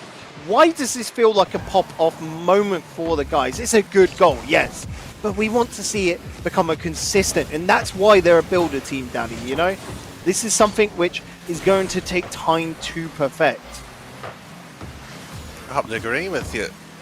This course is going to take time. This course is going to take the experience of it. They got 9 weeks of free competition, and this was unfortunately, it's just as annoyed as I'm wanting to boo him right now. That's such a good play. That is, yeah. I know. Right, triple freeze. We've got full house up on the scoreboard. 1 apiece. Where do we go from here? Mine Santi, I want to see a game just purely for the juicy story of going in even Stevens, nothing separating the two teams next week. But at the same time, I mean, if Mine Santi want to go on and win it now, really punish Arku, I don't think any of us are going to shun that one, Danny, are we? I don't know why you're asking me this one, Big, Yeah, because I've true. been clearly biased for the last, what, 3 minutes? Oh, how has Arku gone and got that? How did no one get the save to this? Just simply the rotation of it. Karis' push, Oh, frankly, out off it. He had to drop actually into the net, which would, technically speaking, would have been wrong if it didn't hit the ceiling. What can you do? It's a cruel world sometimes, Bacon. That exactly is. You look on the replay and you're like, oh, actually. Unlucky, lads. Kara's got a good 50-50. Mino beats to the ball. And Arku as well has got so deep on this. Kara's done well to pick it up, but not that touch. Aqua has just been given a freebie. Mino was expecting a block coming on through. And what? Oh, respect for that. He's went for the triple fake, Bacon. Yeah, that is truly. You know what? At that point, you're just flogging a dead horse, but this definitely isn't. Mino just gets it and full sends it. I think Mino's right now annoyed with his other two teammates, not necessarily with the gameplay. It's just sort of going, you had a chance to make it 3-1. Why haven't you scored it? Arku's pre-jumped that, and that would have been pre. But the problem is, when you pre-jump to go for a style goal like that so early, you're projecting it. You're screaming out with a speakerphone or something to your opponents going, I want to hit this down. And that's not good. Sorry, Bacon, what was that impression or accent? I was just trying to distort my mic. Sorry. That's all it was. Is that what it was? It sounded like a very bad I can French imagine accent. some smorks in chat to that. That is a very smork voice. Oh. I love you, Bacon, sometimes. I love you too, Danny. Hey? Go on. Where is someone to finish this off? Kara does come through, but you can see he's expecting a block, so he just barrels at it. They've got to get closer to each other. That's Mayan Santi's biggest problem right now, is they're too spread out. It works okay sometimes on defense, but for their attack is really lacking because this is a team that is just naturally, because of mechanics, a bit slower than their opponents. So bring it closer together, make that job easier for yourselves. And here, their width really hurting them on the defense as well. Like, I don't know why Hayes jumps across that, and why it's not Brezzy coming forward from the net to come challenge. Hayes should have been rotating to the back post. That's just foundationally wrong. I think at this point here, as much as we can say the foundations have been wrong, I love the fact that the TCSEL is sitting there and toying. They sit there and do that convincingly. You have to give credit to it as much as it is frustration on the player side of things. For us as the spectators, I'm enjoying it because it just shows you what they're capable of doing, and you've got to give credit to Mayan Sanity. They played well. It's just, I'm not saying this season at least with Mayan Sandy and Vision Gaming, it just seems to be they're out of the wrong sort of tier at the moment. That's a bit unfortunate, but that's how it seems to be perceived at the moment. Mayan Santi are three good players that just don't work together. That's what I'm going to say right here. It's unfortunate, and all the ugliness is shown in a series like this.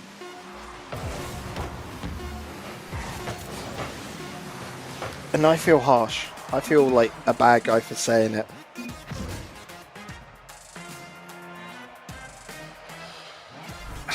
I wouldn't feel to be the bad guy in this situation, Bacon, because as much as it is we can sit here and hype this game up to unparalleled levels, it would be wrong to do so when we respect these too much of the players in TCS to sit there and go, well, actually this is what it should be. And we're trying to put the bluntness and the honesty onto it. Mayan Sandy, as you put it and described it nicely, is the builder side. They're the side to get it together and up and run. If it doesn't work, what's the changes they're going to have to do? And that's something that they have to look at too. And do you know what? They've got a decent side of following as well too. It's just right now, I think it may just be the wrong team in the wrong season. I think it's just still stuck in the past. The Takes are proven they're just a much better side, and do you know what? I can see them challenging in the top 3, Bacon. I'm saying it too early perhaps, but I can see them doing it.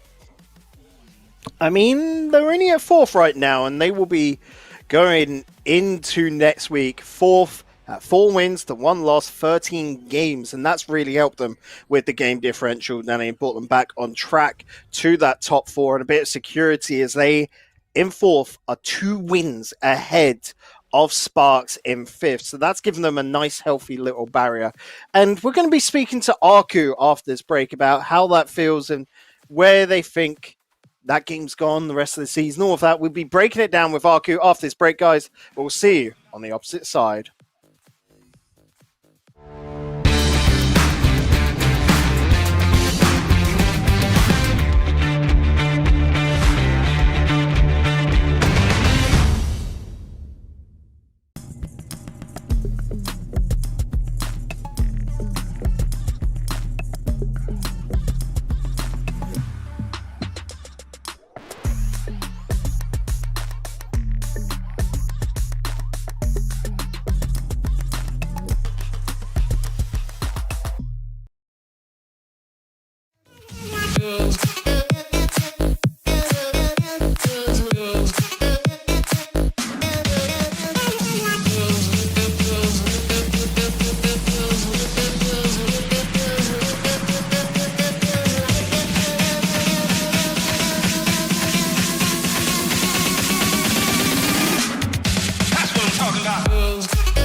Welcome back, guys. We've got Arku in the commentary booth with us. And first of all, Arku, you got to say sorry, buddy. You broke rule 2. How did... Yeah, I mean, it wasn't the smartest decision from me because it was at the end of the game. But to be honest, I'm used to break those rules when I'm in offense, because it's the worst place to stay in Real Doma 2. But yeah, I mean, I should have stayed for this one, maybe. My bad. So you're admitting you've committed the crime multiple times before. That's not helping here, buddy. I don't think many people should follow this sometimes in competitions. It's a bit awkward.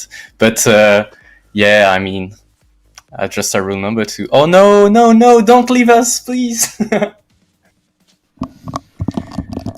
No. Oh, if I'm alone on the TCS stream, it's insane. They allow me to make the interview of myself, maybe. So I'm gonna start. Aku, why do you think Aquamino and you are the best player to win this TCS Esports League Season 6 title? You know, I mean, yeah, we have the habits to be the favorite for win everything we are playing in. So normal stuff for this one for us. Only one defeat against Edelweiss and we're gonna clap everyone in the league. Oh no. Right. Back. Sorry, I had to take a moment out there afterwards. And yeah, I pinged down and it's like, Bacon. I've never been more annoyed with the player right now. He broke Rule 2. He tried to tell one of the oldest players in the scene that it was Rule 1. I'm disgusted, Bacon. It should be a full players' inquiry. I want this investigated. Exactly. This shall not stand. At the same time, you know, they say, like, us as casters, you know, and as we feel like parents to these players in a lot of sense, and parents shouldn't have a favorite, but they say nothing about having, you know, the most disliked player right now is Arku. Come on. We thought you were better than that. No, Bacon. Sorry, Arku. The parents are talking. Bacon, I will say which children is at fault. Okay, I have told specifically which one I dislike the most. And Arku, you are a disappointment right now. You need to book your ideas up right now. You need to smarten up right now, mister. You cannot break the Rule 2 from now on. And Rule 1 is keeping the ball up. Repeat it after me. Rule 2 is locking up the cars. Oh man, why is that Rule 1 to not stop playing every time? Nobody know that.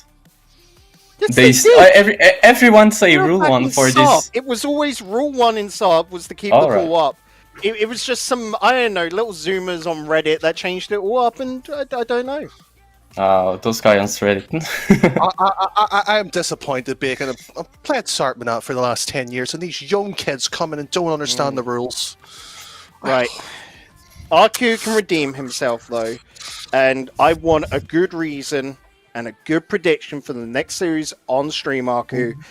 Ira Legacy versus the Swiss Incredible Rebels. This is a super close match, isn't it, coming on up? Who do you think is going to win and why? Yeah, it's going to be very close. I think both teams can have pretty the same play style, but I think teams are going to be a bit more... a bit more strong in the last moment. So yeah, I think if I can get a requiem on this, I will put a 3-2 win for Team Sir tonight. Well, that's not too bad. During the game itself, even with your Rule 2, by the way, I said that you should be a top 3 side. I think you should maybe knock Edelweiss out of that position right now. I know you've lost and results have to break your way. Do you think top 3 is realistic this season? Is that where the goal is now, or are you happy top 6, have the season done, go in the playoffs and see what we can do? Is that the goal now? The goal is really to secure that third place at the end of the league play. It's a so much big advantage to go to the final. So yeah, it's still the goal. But after tonight's defeat of Edelweiss against Slightly Salty, it's gonna be really hard to keep these top three, because there are gonna be many teams with 2 defeats maybe at the end of the season, not only one. And we didn't start with a very good how do we say game advantage. Is right, I think. We won 3-2 against Lausanne. We lost 3-1. We won only 3-2 against Irie Legacy. So, I mean, we don't have a very good game advantage. So, we really need the win against Slightly Salty and maybe Coconuters if we can upset them. And straight up, we won't be seeing that for a little while. You guys have got Vision Gaming next week, and then you go on to FaZe. I'm trying to think right now at Sparks. So those 2 matches are going to be in the very final weeks there. And are you confident for them? Are you think you can take down Coconutters and Slightly Salty with the records they're putting forward, taking into account Coconutters have only dropped 3 games and Salty only dropping 4? We screamed one time the team Slightly Salty, and it was at the start pretty good for us. We were winning some of the match. So I think we for sure can win against Slightly Salty, even if they are really good players. But Coconuters on the paper seems very, very strong. And I don't even know if they are at their top level, if we can't beat them. So the main goal is those remaining match against all the other team of Coconuters and trying to not lose a single one to secure the top 3. That sounds everything in plan as well. And I do have a question in regard to, well, how the season, everything else has been going for. Are you then looking for next season out of interest? What then becomes the goal then? Because it's quite clearly, we've talked about results, matches and everything else. What's next for you out of interest? Because you're quite clearly a capable player. Is it even the RLCS out of interest? Not many people know, but at the end of this school year, I'm gonna take a break in my studies to try to go full-time in like streaming stuff, Rocket League, etc. And so, after this season, it's gonna be a really important moment for me in esports. So the main goal will be for sure the European scene, but I won't leave for sure this Swiss scene, because we have so many good things to do and good tournaments to play. There are many good players and good entertainment. And as well, it's a very good training. It's 1 more training per week every time. So yeah, the plan for me in the future is to stay around this Swiss scene as much as possible. But if I need to check in some European tournaments and teams to perform at the highest Rocket League level. Well, Danny's gone and maybe redeemed himself a little bit in our good books with that last statement, but we have to close up this interview because it's gone on for quite a little bit with our little skit going on. But after the break, guys, we'll be seeing Irie Legacy going on up against the Swiss Incredible Rebels. That was my match of the day, and I mean, if it can match up to any of the other games, that's going to be crazy. Don't go anywhere. We'll see you after this break.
Irish legacy, bring the swag, memes, and style.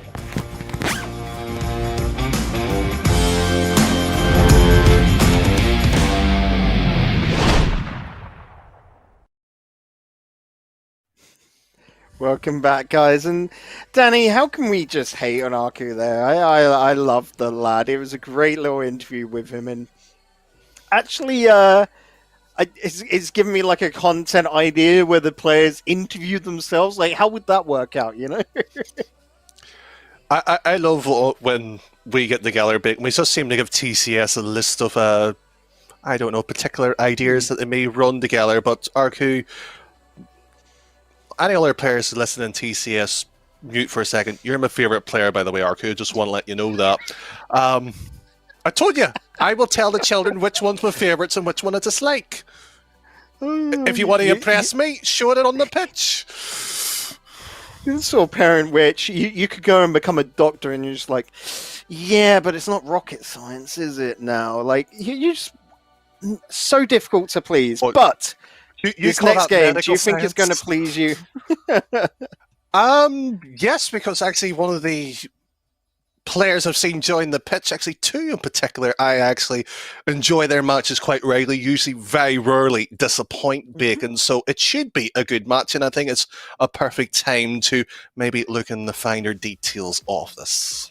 Man, it is, and you've got to point out for me which of those two players it is, Danny, is over on the Ira Legacy side. They're going to be in the green, guys. You are looking at Pifax, Kassalian, and Tooth.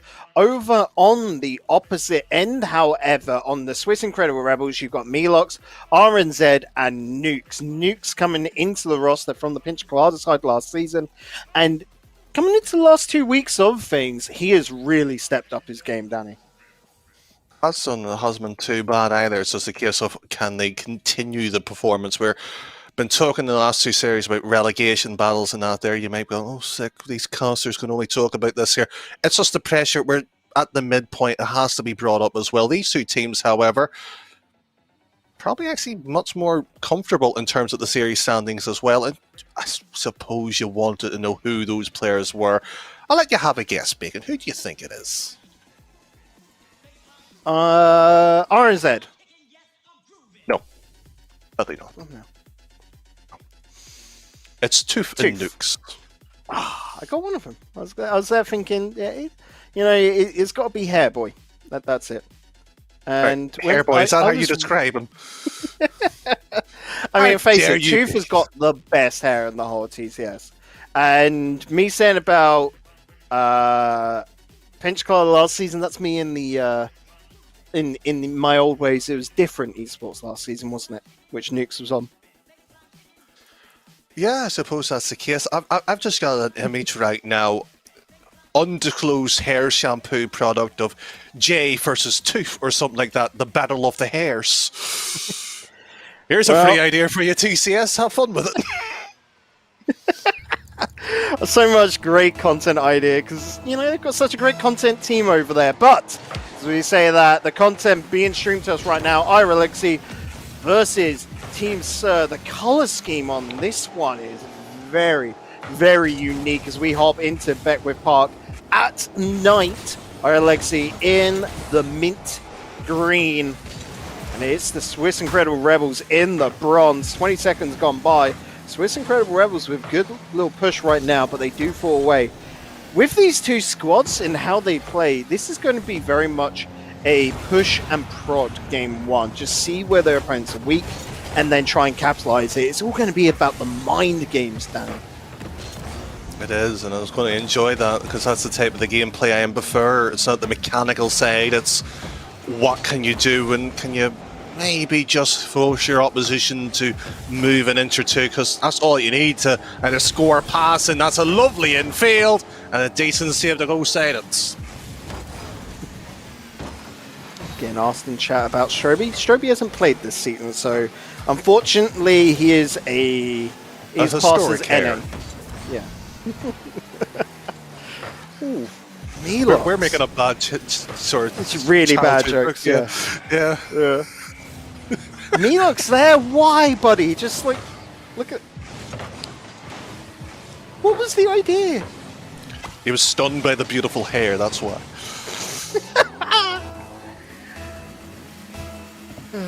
Maybe he is born with it, Danny. Who knows? But 1-0 in favour to Ira Legacy, and Oh dear, Bacon, you've been just called out. yeah, just play. Simple. It's alright, there's always the Simple. Challenger Cup, Bacon. There is. Maybe the Swiss Incredible Rebels come back. What would you love to see on that? I'm going Stroby, Trox, and Me. who would I like to see as the no. You're Oh, you casting don't want to alongside see me then? Alright, fair enough. No, that's why. Who would be Past the it, how third? dare you. I would like to see Flav all the way back, Season 1 champion Flav. Bring him back purely for that one. Celis is a good shout, yeah. Prif as well. I see you boys, but no, we're going like OGs, the old guard, and we'll call the team the Sir Diamond Dogs.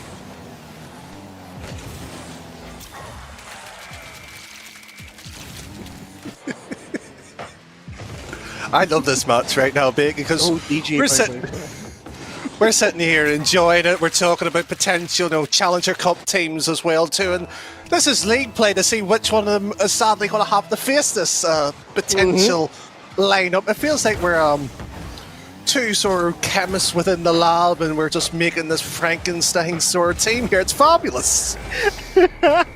And this is indeed fabulous as well. A response by the Swiss Incredible Rebels. Milox just putting into such a difficult place for Pipifax to get a hold of. And that brings him back within reach. This first game has been feeling a little bit like, rather than us being the chemist in the lab, with Caesar in the gladiator pit, do we give it a thumbs up or a thumbs down? That's what I'm more feeling like right here now, Danny. I require entertainment. And that is good punishment for Pipifax. This wasn't too bad. It's the demo, to be fair, that really assists. It would be a bit cruel to see Milox just sit there and fall onto it as well, and only have this game slightly becoming a bit more heated as well. Bacon, what were the dates for the Challenger Cup, since we're maybe alluding to that small factor later on this season? Well, Danny, those... Ooh, nearly there, Tooth. Good save from Milox. That would be the 9th of May and the 23rd of May. You can enter into either or both of the Challenger Cups. Of course, if you make it through in the first Challenger Cup, as top 2, whether it be in the upper bracket or lower bracket, because it is a double elimination bracket, you of course won't have to play in the second one, you just get your spot.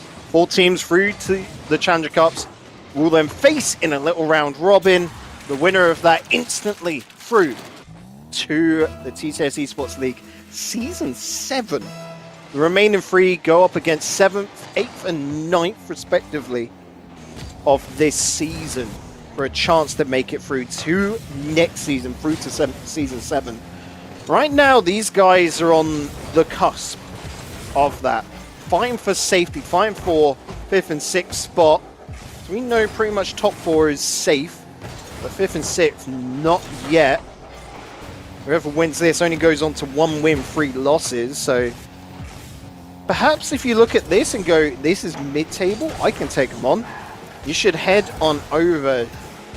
Probably the best place, Danny, is at TCS Esports on Twitter. Go through the links there and sign on up for next Challenger Cup. If you can only make one, definitely you want to make it the 9th, don't you? You want to get in there early. Oh, you're tempting me, Bacon, with all the dates there, because I'm free on those. But speaking about free, that one by Nukes, but grand scheme of things, nothing shall change unless a little bit more goes around there. And well, you made a point mid-table. Well, I think I'm being a bit cruel, but that's the way the standings is. And I spoke about sort of past players as well, like Trucks, Ruby as well too.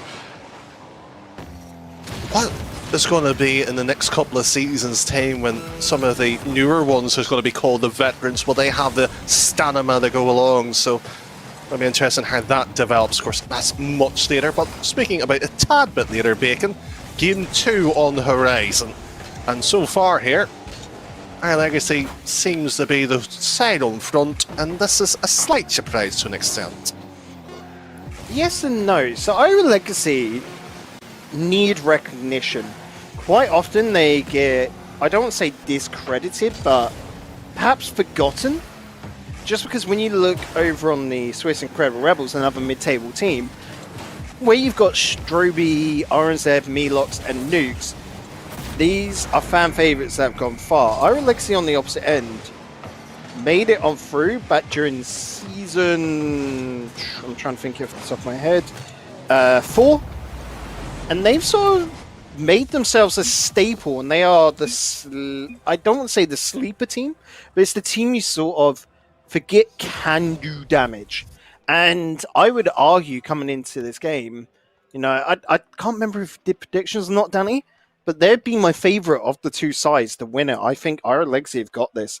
And whilst it's only by 1 goal, that's my sort of expectations, is that they can always eke out these wins when they're massively important for themselves. That would be the case as well, and we'll have to sort of bring into it sort of Lausanne Esports earlier win being as crucial as being 2 and 3 minus 1 as the day. Either side, whoever does win it, doubt it's going to be a 3-0. Didn't do predictions, but it sort of just shows you the importance what games actually does in the series. If it does become a 3-0 or 3-1, builds that confidence going next week, trying to chisel away further and make sure that nets a bit of a safety net at least. Either side will be looking at this as the pivot match, and so far here, our Legacy did have the upper hand.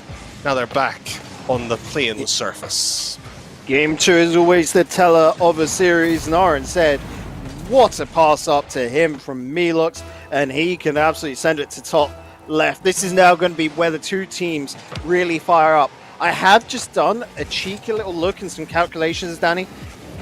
The only way this game becomes even more tasty, I guess, is if Ira Legacy 3-0 the Swiss Incredible Rebels, because then Ira Legacy move up to 6th and dislodge Lausanne.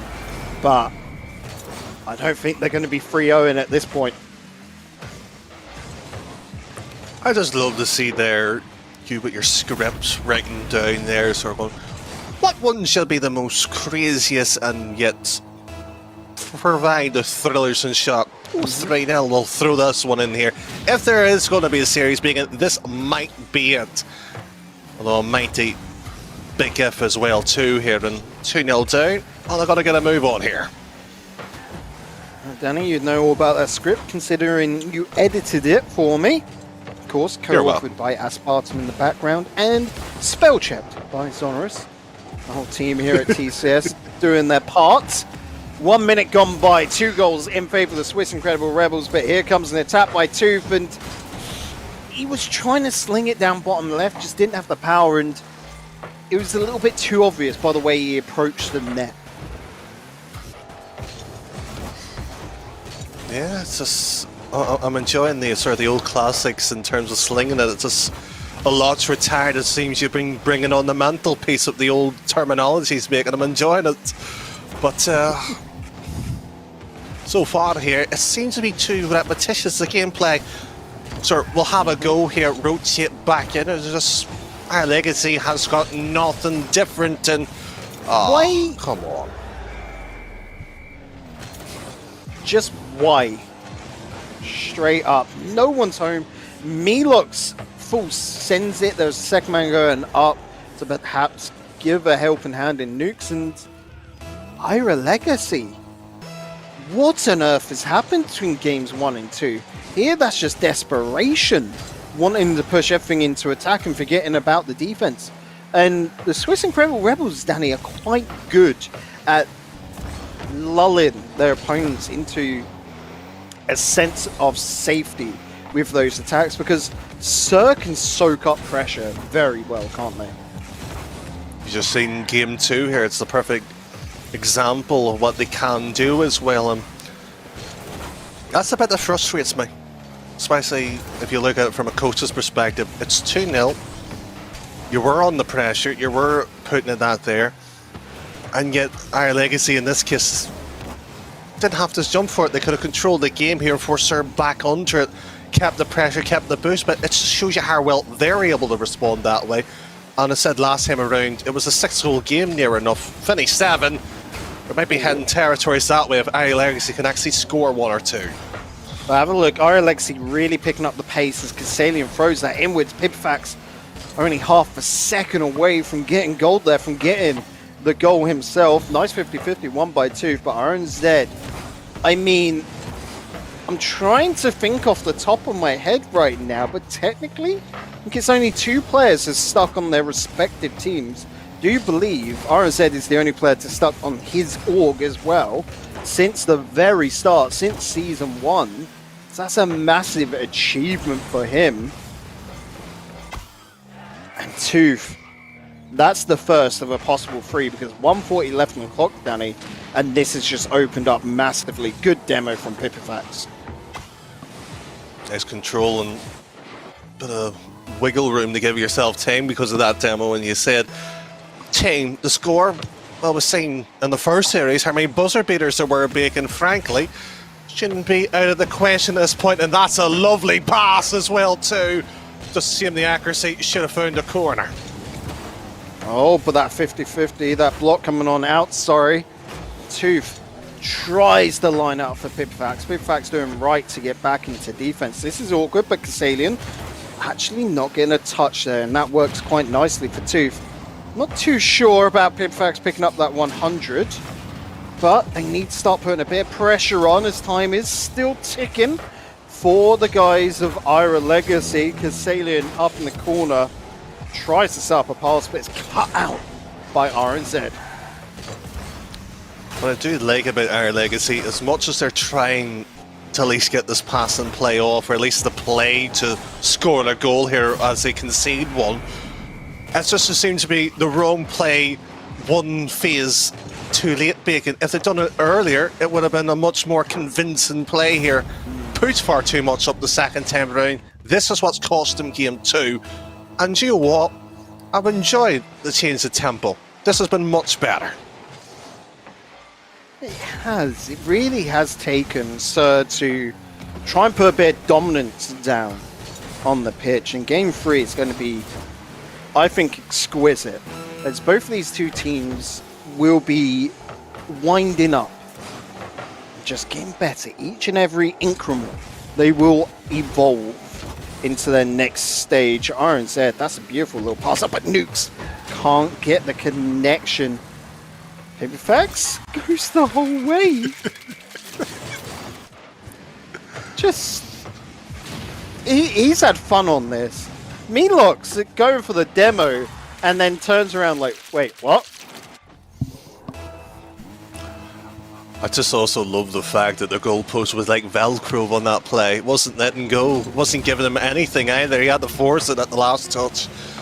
But credit to both sides here. They have made a series here where, frankly, we could have expected one side to run away after 2 games. Hasn't been the case here.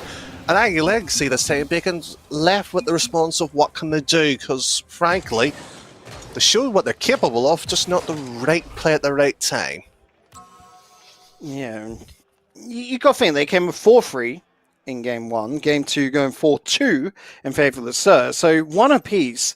This is still anyone's to take. Anyone can take dominance. It's just going to be about the drive and the passion to really want to take control again, Danny. Whether it be through boost, ball possession, what is going to be the plans coming into this one? As we get underway here with game number 3, of course, if you just tuned on in, Ira Legacy in the mint green, and Sir in the bronze brown. And Ira Legacy already trying to dive deep, but Pipifax didn't really have any control of that ball, and Tooth has just somehow been able to slip through the lines with this one. It's really One of those strange ones you sort of ask yourself, Nukes, why did you pass it middle? Why did you get that ball across? It's just... Credit where due, opportunist moment, they took it and scored. That's what a striker does too, playing it well enough. Caught out of position, of course. Team serves on their own bit, but Bacon, I'll ask where they're going to be here, Our Legacy. They've returned What with is 2-0. going on? Ah! What is this series? Milok's dodging to get that away. Should have realistically, in every single case there, drag it to the corner. You know? And Nuke's decision making has been, quite frankly, abysmal. IronZ's been very consistent, given that, but when I look at this squad, Nuke's, dependent on the day, is either the best player on the team or the worst player. He needs to gain consistency. Last week when we saw him, he was popping off. The week before that, he was popping off. Today, he's just been a liability. And I hate to be such a downer because, like I said, Nukes has got incredible talent. Sorry, what was that? I think Nukes is listening here, Bacon. Yeah, but look at Tooth. Oh, I'm what not was the looking at plan? Tooth right now.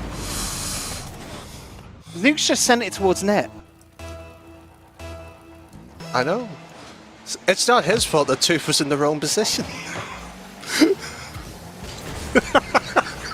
But if Tooth was in the right position, actually reading the situation, there wouldn't have been a goal. But would have Nukes shot that ball in the first place? Yes, because he wouldn't have. How could he have predicted what Tooth was doing? Why is this going on right now? I'm so confused. I apologize, I would love chat. to I've be able broken to Bacon. tune into the comms because this is just weird. I feel like I've broken Bacon. I do apologize, everybody. The game first broke me, and then I don't know. You kicked me when I was on the floor.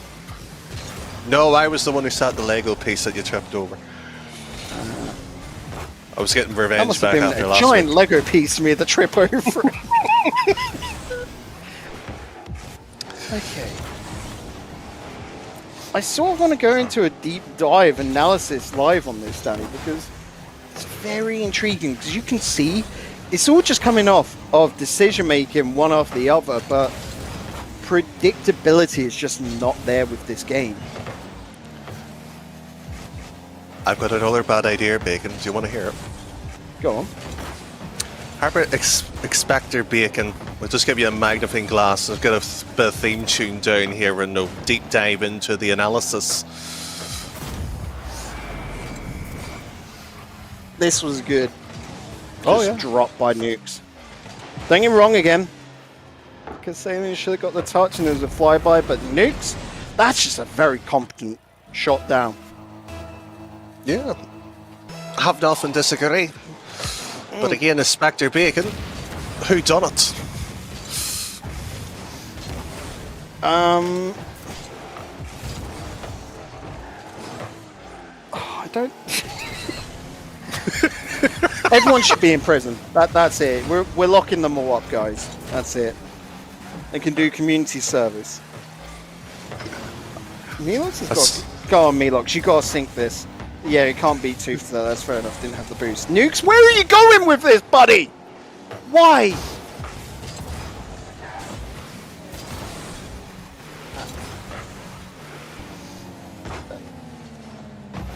Bacon, it's okay. This is normal at competition level.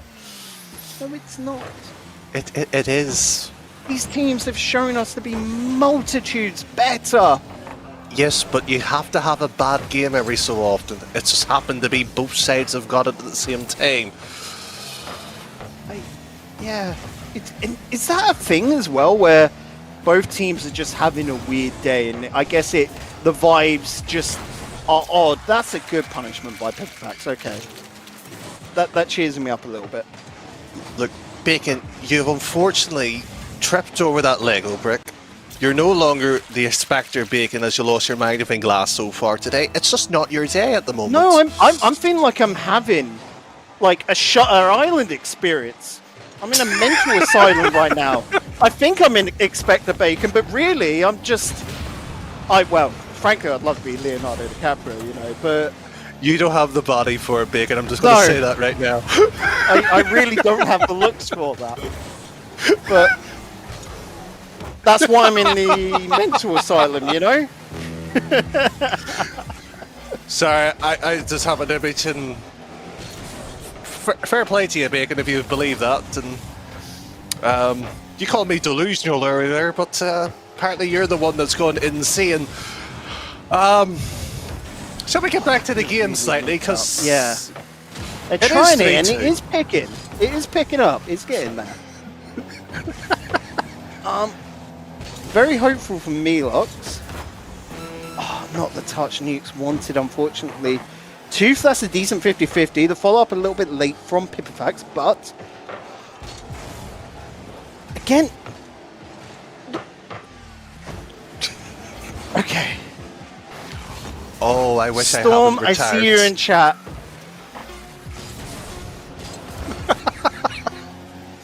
There is a storm brewing. There is a storm brewing.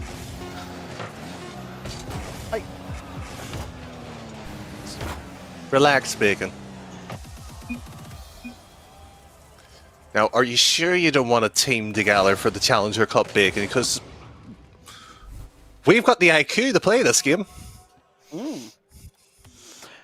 Again,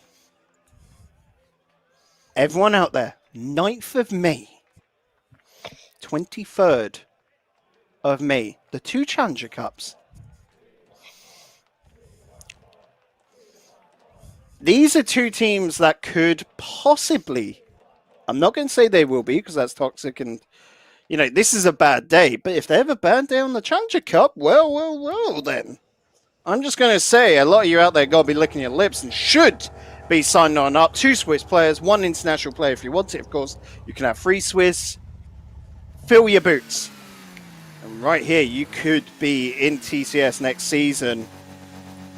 These guys know we love them through and through. And Danny, I think as well, they're going to be knowing that they're having an off day. And I think that's only setting more seeds of doubt in their head, right? It is, yeah. I think I've just solved out what the issue was. What's that? Tooth hasn't been complimented enough about his hair. That's why he's not playing. Fair enough. And Kiva puts a very good point. I think it's enough trash talking. Yes, I completely agree. I'm done with that now. It is hard to play consistently each and every day. Everyone has an off day. And sometimes if you're having an off day, it can like stem into your opponents because you're predicting things. Straight up, Kassalian didn't have any options there. So that's not on Kassalian. He's just naturally falling through the stem. That could have been some weird case. He just didn't have Boost playing it defensively. And so the wires are getting crossed and you can see the team is super close to putting bangers away. If Kassalian had scored that, we would have been raving here, Danny. It's just one of those cases where it's just, you know, wider target. And naturally, where they've rotated into net, they're not being punished so much. Nukes can't find a shot on through because there was the challenge up to it. So it's not all doom and gloom. It's not as we keep, sorry, with a big highlight and the bull tax. It's just a bad day. We know these two can be much better. It's just right now, the gears hasn't just stayed on sort of the gearbox itself and run through like normal. Yes, we would have probably been shouting, that's probably goal of the week. One play is all well it takes to get the gear going. They just haven't collided. And that's just the unfortunate bit of it. It's just get the scrappy match out of the way, reset next week. That's why league play is done over a period of time, not day after day, because psychologically that will get to you. It will indeed. And we've had 3 scrappy matches so far. So what I want in Twitch chat is to send some energy. Don't matter who you're chanting for right now, but I want you to send your energy, whether it be to the Swiss Incredible Rebels or to Ira Legacy. Put some energy in chat for them because that could be it, that boost that they need, and then we get a spectacular finale to today and to this series. So that's a nice punch out. Melox, get on that, my son. RZ, can he salvage this? The shot from Melox a little bit wide and he couldn't get up to it. The counter looking on. Tooth does get the demo. Kassalian not expecting the demo as well there from Melox, so wasn't in position. So that's a very good counter. That's a very good stop coming on out from the Swiss Incredible Rebels. It's not clean, it's not pretty, but it gets the job done. Maybe the job done. And that shot finally tucked in, and I talked about two players highlighted as well, Tooth and Nukes. Well, so far here, that's incredible. And Melox, after probably having a divot or two with certain his shots as well, his assists when they're on fire certainly put his team in some of the driving seat, at least in the series. It's just, can they hold on to a 1-0 lead? So need to hold on to send us into game 5. Nukes tries reaching for it, not able to. Kassalian puts a punish on down, and this was some good pressure coming on out from Ira Legacy. It's not too bad. It's a fairly straightforward 1-2 tap, and the bump the helping as well too. And if you took a snapshot, Bacon, that's been the best 30 seconds so far recently. It's just keep on going, don't overstretch, don't overthink about it, just do it. There you go. There we go. Ira Legacy now have got the flow. A little bit of a, manhandling going on between Nukes and Melox, but that punishment, the crossed width pass and the finish, now that was spectacular from Ira Legacy. More of that, please, gents. And let it may continue if that is the case, and decent setup here in 2 should have really been rotating out after the first touch. Took a bit of time and didn't really pose enough onto the threat either. So Bacon, it's simply the case, 70 seconds to hold it out. They should be doing it in the past, once again too heavy. We'll have to see what can Nukes do if these try and throw it forward for NZ, but gets cut out by Pipfax. Tooth waiting for Pipfax to get the demo, but it just does not come on through, and Melox is able to challenge. 1 goal separating these two sides. Tooth blocked on out there, and Pipfax going to scramble it to the corner, looking to follow it on around. Melox steps on in. Melox needing options, but he's beaten to the ball by Tooth. Pipfax trying to lock it up in midfield. Give time for Kassalian to breathe in net and read the situation. RZ, the pop out to mid is not the right choice there. Tooth able to easily get away, but Tooth can just not find safety. And the Swiss Incredible Rebels with constant pressure now, looking to put it on, finally down to the opposite end, and Kassalian's doing very good to lock it up in the corner. Melox looking for the pass, RZ blocked on out by Tooth. This is going to take a little bit of time to run onto. Nukes gets it past Melox, and that's not fortunate for them as they are really scrambling. They need a last second goal right now. Good block out by Nukes. RZ trying to pick it on up, throws it down towards Nukes, but Tooth gets in the way and secures the game for Ira Legacy. They move on to 2 wins, and of course that is a very, very vital one, as they've just given themselves a bit of a buffer to their chief rivals in the Swiss Incredible Rebels. That's not too bad as well. And you talk about buffers as well. Let's also look a little bit more further afield as well. Lausanne Esports will be probably a bit nervous, Bacon. They've got much more of a competition for that battle, and they will be looking for a little bit more to come in the future weeks too. They will indeed. And we have got one more thing to look forward to, Danny. It's going to be an interview with Mr. Hare himself. It's going to be Tooth talking to us after this break. Guys, we'll see you on the other side.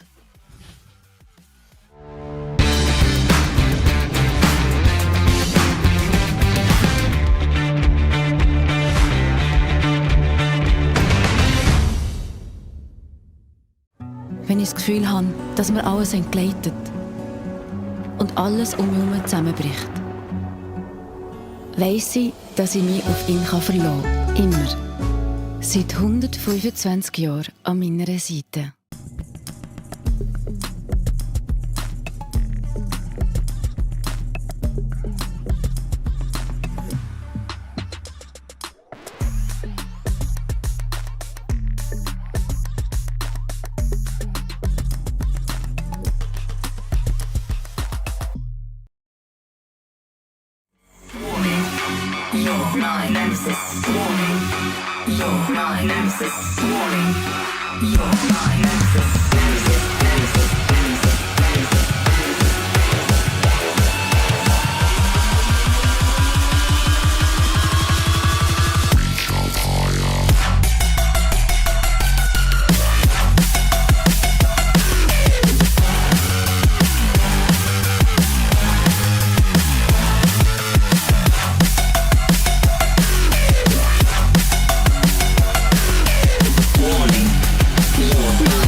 Welcome back, guys. We've got Tooth in the call with us. And Tooth, let's just, get the elephant out of the room straight away, buddy. So that game, as described in our little talk there, you agreed, it was a bit of a poo game. So just straight up, give us a little bit of an insight. What's going through comms and what's going through the chats when you're experiencing that? Because it's got to be completely different to, say, last week when we got to see you guys.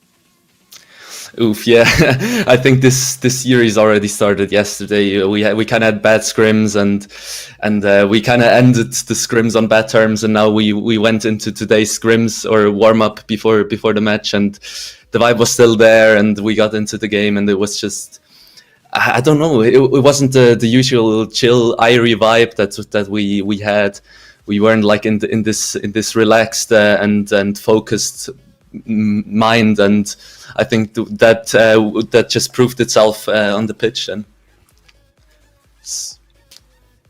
you sort of look at the aspects of that sort of not working out, sort of, it's hard to sort of get over the line, but you have done so. What's actually, I'm not saying you're out of the top six, and I would hate to say it too, because I did say earlier that you're one of my favourite players to look forward to, and I would like to see you in the top six. Is that realistic with you, Tooth?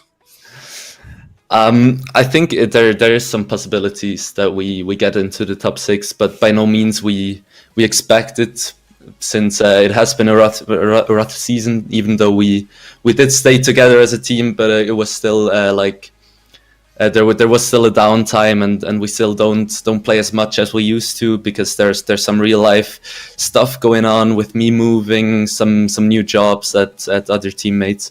So we kind of are in a bad place at the moment, and we don't expect to reach something. But of course, if we get the chance to get into the playoffs, we do everything we can to achieve a great position in the league.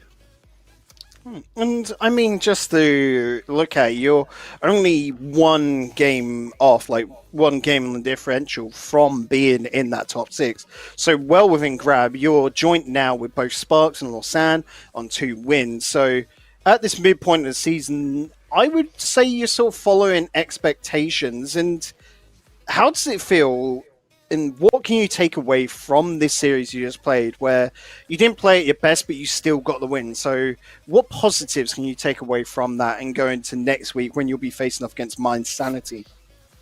I think this is the most important thing to take away, that we still got the win in the end, even though it was a bad series. Like, not to focus on, we played pretty shit and we should be like, we should be ashamed of ourselves, but take this win into the next week and also be positive, because I think there wasn't any like big upset for us this season.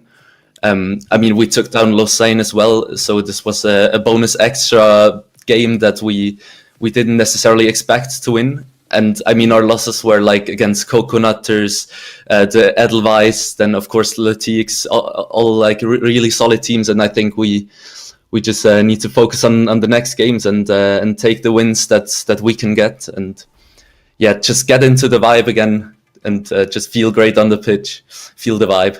Exactly, that's the plan for us. And after your compliment, that's gonna be an easy one for me, with the hair, and of course Danny Boy smothering me as well.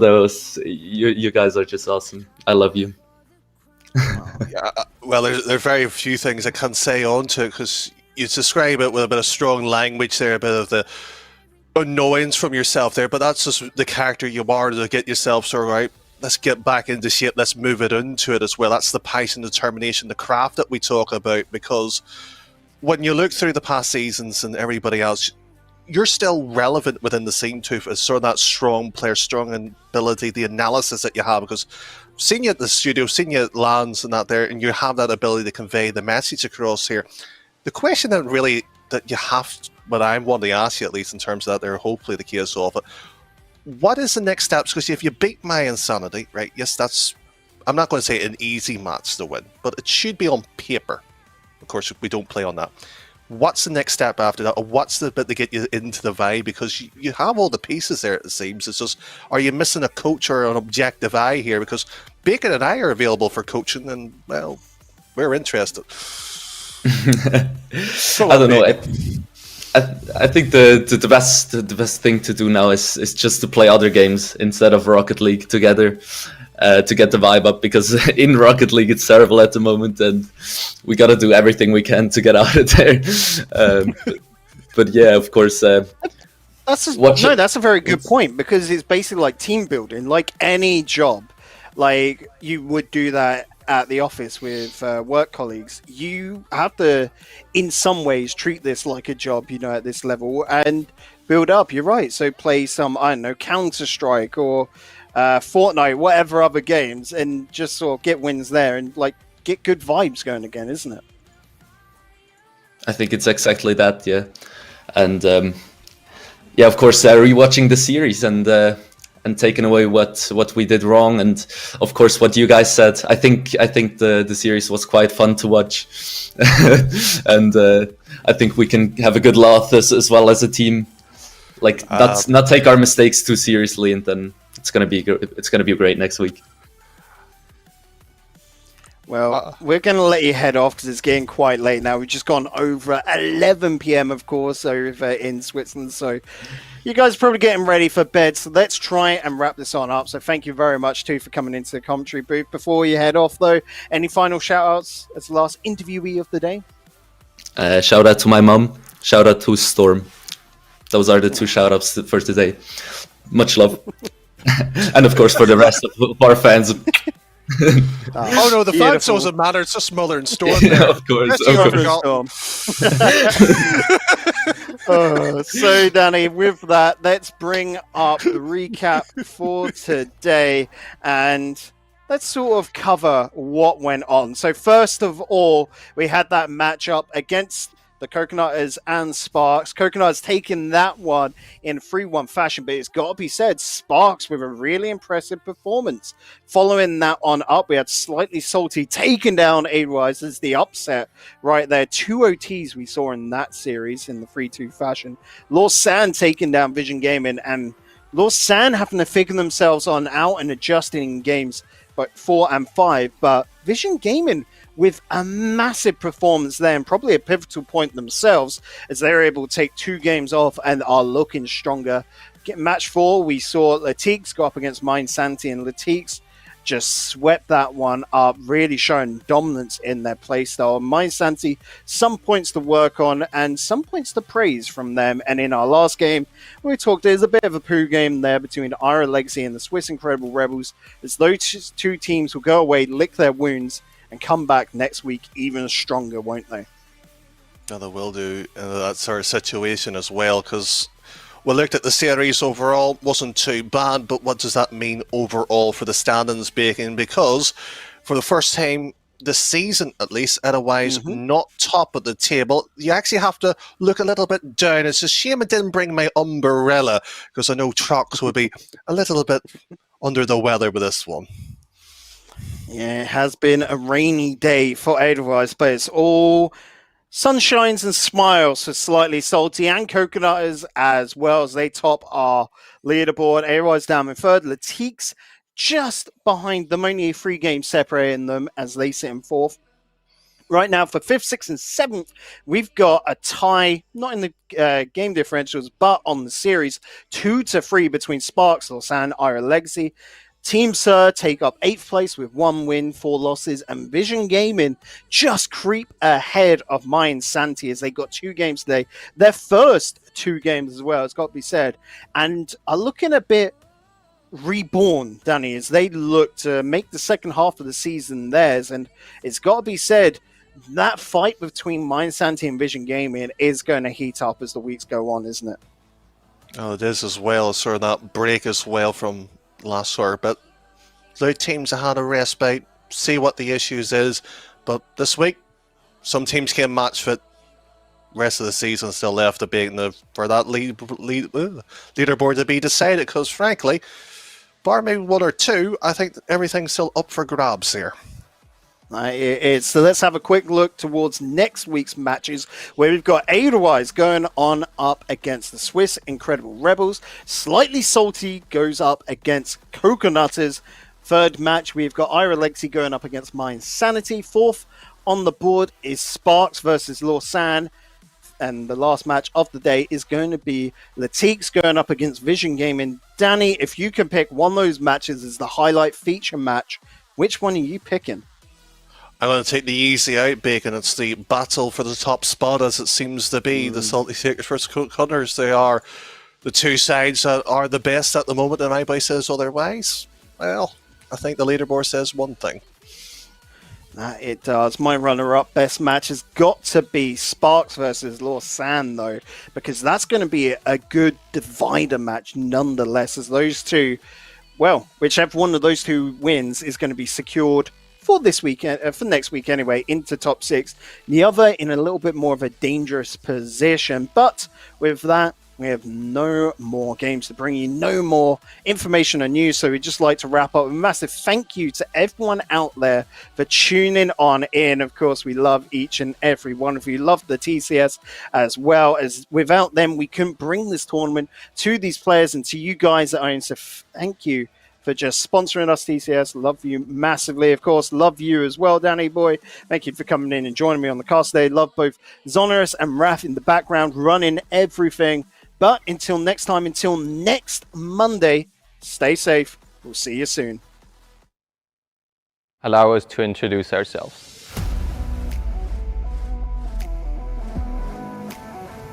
We are the players, the members, and the fans of the TCS Esports League.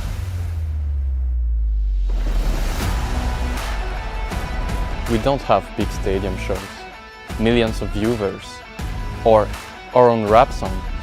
But you know what do we have? Our community, our casters, finals, and memes. We don't play because we have to, we play because we love to. We have scored hundreds of goals from different angles, teams and players, but with one thing in common. If you ask us how to be a part of it, we got 2 words for you. Monday evening.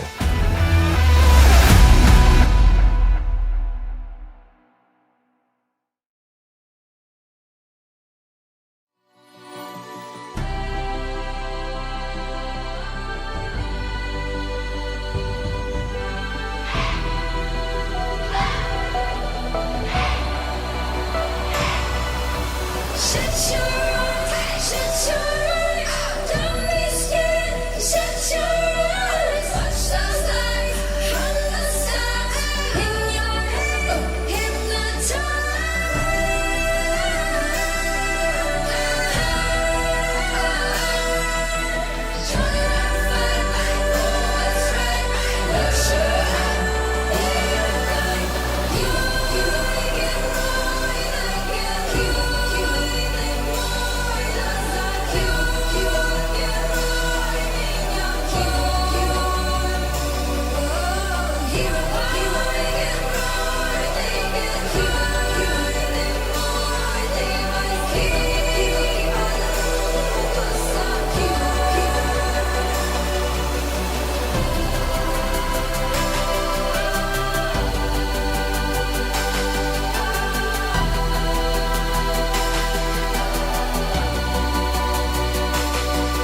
Yes, I'm proving.